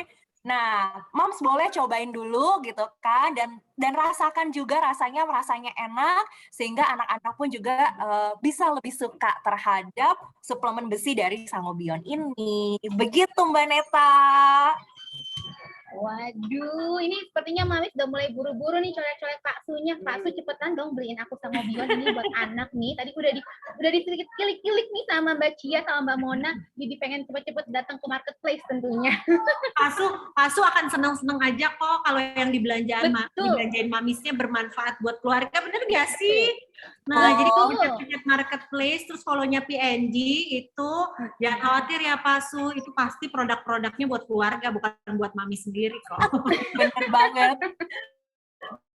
Maaf ya, Sangobion. Iya, Baiklah kalau begitu. Ini Mbak Cia dan Mbak Mona mungkin ada sedikit closing statement. Ini untuk ya, Mbak Mona dulu, silakan Mbak Mona. Mami semua terima kasih udah ikutan hadir hari ini. Aku seneng banget sama mamis-mamis yang seneng belajar gitu ya. Aku soalnya juga terus-menerus gitu pengen tahu apa sih hal baru yang bisa memenuhi kebutuhan keluarga gitu kan ya. Apalagi buat mamis yang punya anak, stimulasi dan nutrisi juga penting banget. Ditambah lagi komunikasi supaya tahu anak kita tuh punya kebutuhan apa gitu ya. Nah, salah satu kebutuhan yang perlu banget dipenuhi adalah kebutuhan zat besi ini. Tapi kalau misalnya kita taunya zat besi itu cuma buat perempuan gitu atau cuma buat anak-anak, jangan salah, kebutuhan zat besi itu untuk semua anggota keluarga ya, omanya, opanya, mamahnya, papahnya, semuanya bisa dipenuhi kebutuhan zat besinya. Sekarang udah ada Sangobion, udahlah isinya lengkap, tapi rasanya juga enak. Jadi kalau misalnya ada yang penasaran nih, masa sih aftertaste-nya nggak rasa zat besi, langsung aja icip sekarang ya kan, beli, diicip sendiri, yang buat anaknya diicip juga, kasih suplemen buat keluarga. Mudah-mudahan keluarga mami semua di sini sehat, dilindungi dari segala macam penyakit, anak-anak juga stimulasinya oke, nutrisinya oke, kita semua bisa menjaga keluarga dengan baik. Baik, Mbak Cia silakan. Iya, semuanya udah dirangkum sama Mbak Mona dengan kebanyakan ya. Borongan ternyata. Keren banget gitu ya.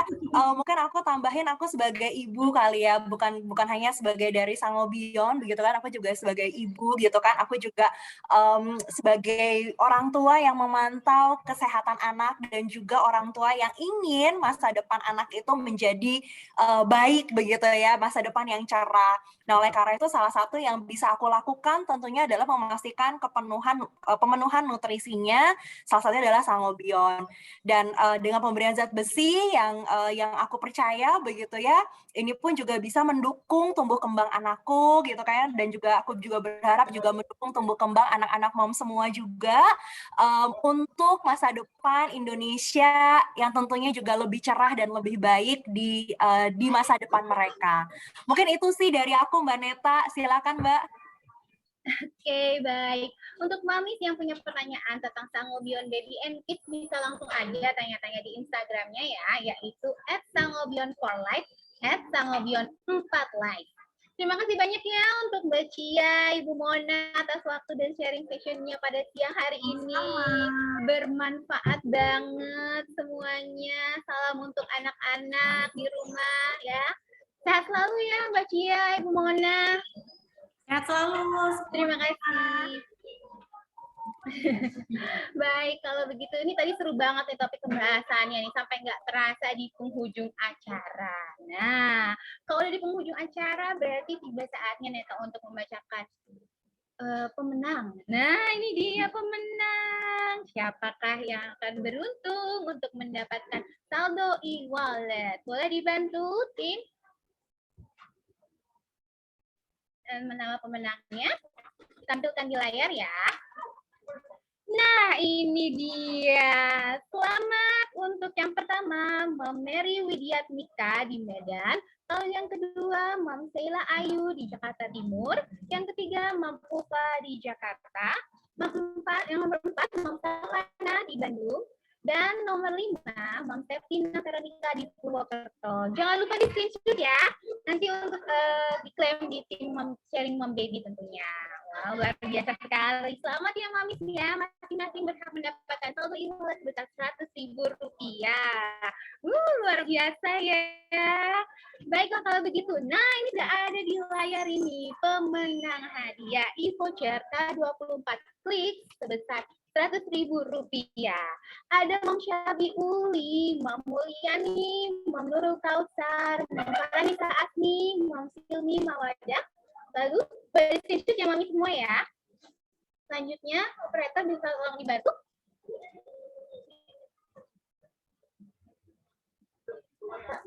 Nah, Mam Meliana, Mam Rakwil, Mam Ayuni, Mam Rohmi, Mam Maulinda. Selamat ya untuk Mami semuanya ya. Jangan lupa di screenshot ya. Nanti akan dihubungi oleh tim sharing Mom Baby juga tentunya. Nah, terima kasih nih untuk RSI Alimi Jati Bandung dan untuk semua mamis yang membutuhkan informasi mengenai kesehatan ibu dan anak dapat mengunjungi Instagram @limijatihospital dan website www.rsia-limijati.com. Serta terima kasih kepada PNG Health melalui Sangobion. Jangan lupa juga follow @sangobion4life ya Mams ya. Dan jangan lupa juga nih, wow banyak sekali ya. Follow Instagram @sharingmombaby untuk mendapatkan fakta serta informasi menarik seputar ibu dan anak. Wah, luar biasa banget tadi ya. Udah dapat ilmu dari Dr. Edwin, Dr. Paulina, udah dapat sharing dari Momona dan Mbak Cia juga. Aduh, sudah saatnya kita di penghujung acara. Nggak usah bersedih ya. Baiklah kalau begitu, izinkan Neta ya untuk menutup webinar kali ini. Terima kasih sekali lagi atas partisipasi Mami semuanya. Saya Rubiana Fardani, pamit undur diri dulu. Assalamualaikum warahmatullahi wabarakatuh. Selamat siang. Terima kasih ya.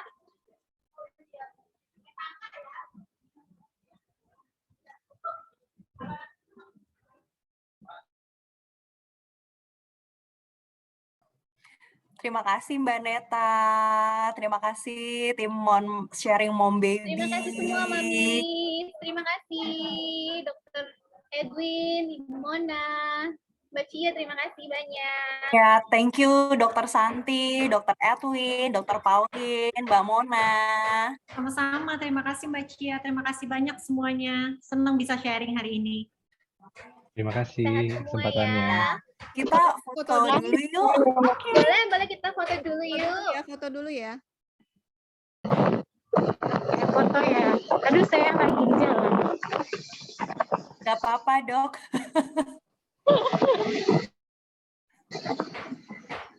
Oke, Pak Afdal sudah masuk belum ya, Pak Afdal ya? Afdal. Tadi saya lihat ada Pak Sidik juga. Pak Sidik, saya promote jadi panelis ya Pak.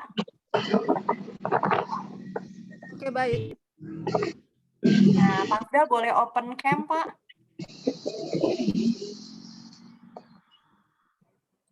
Nah, Pak Sidik juga boleh open kamera Pak Sidik.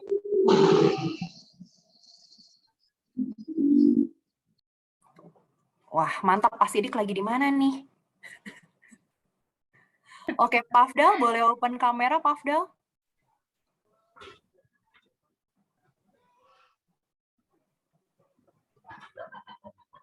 Halo, ya. Ya, open kamera Pak, kita mau foto dulu Pak. Oke. Kita mau foto-foto nih. Oke, Mohon wah izin ya, juga lagi di jalan. Wow, lagi di jalan. Iya, mohon maaf ini ngawal sambil di jalan. Nggak apa-apa. Yowes, kita foto ya. Boleh minta tolong tim BBDO untuk fotokan? Ya, siap Kak. Siap, oke.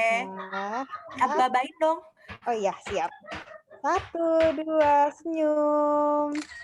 Oke, boleh gaya lain. 1, 2, 3.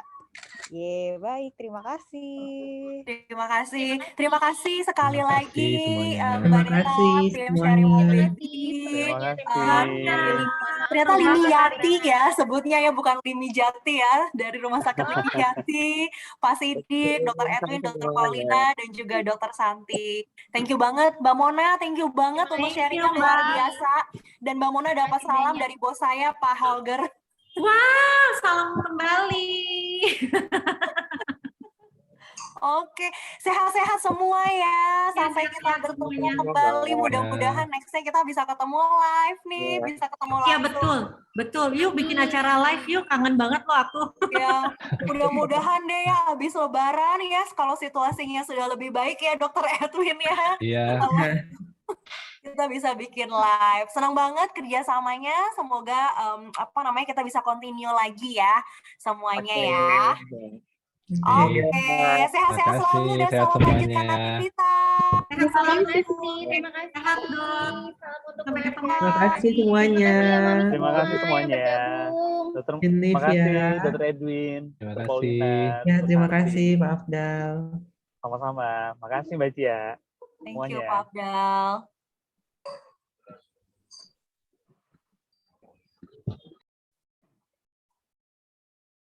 Sonya, thank you ya, Nya.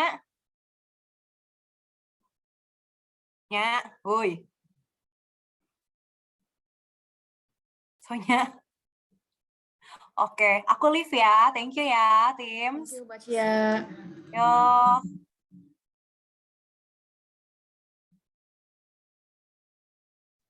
Oke ya, kita close recording sekarang.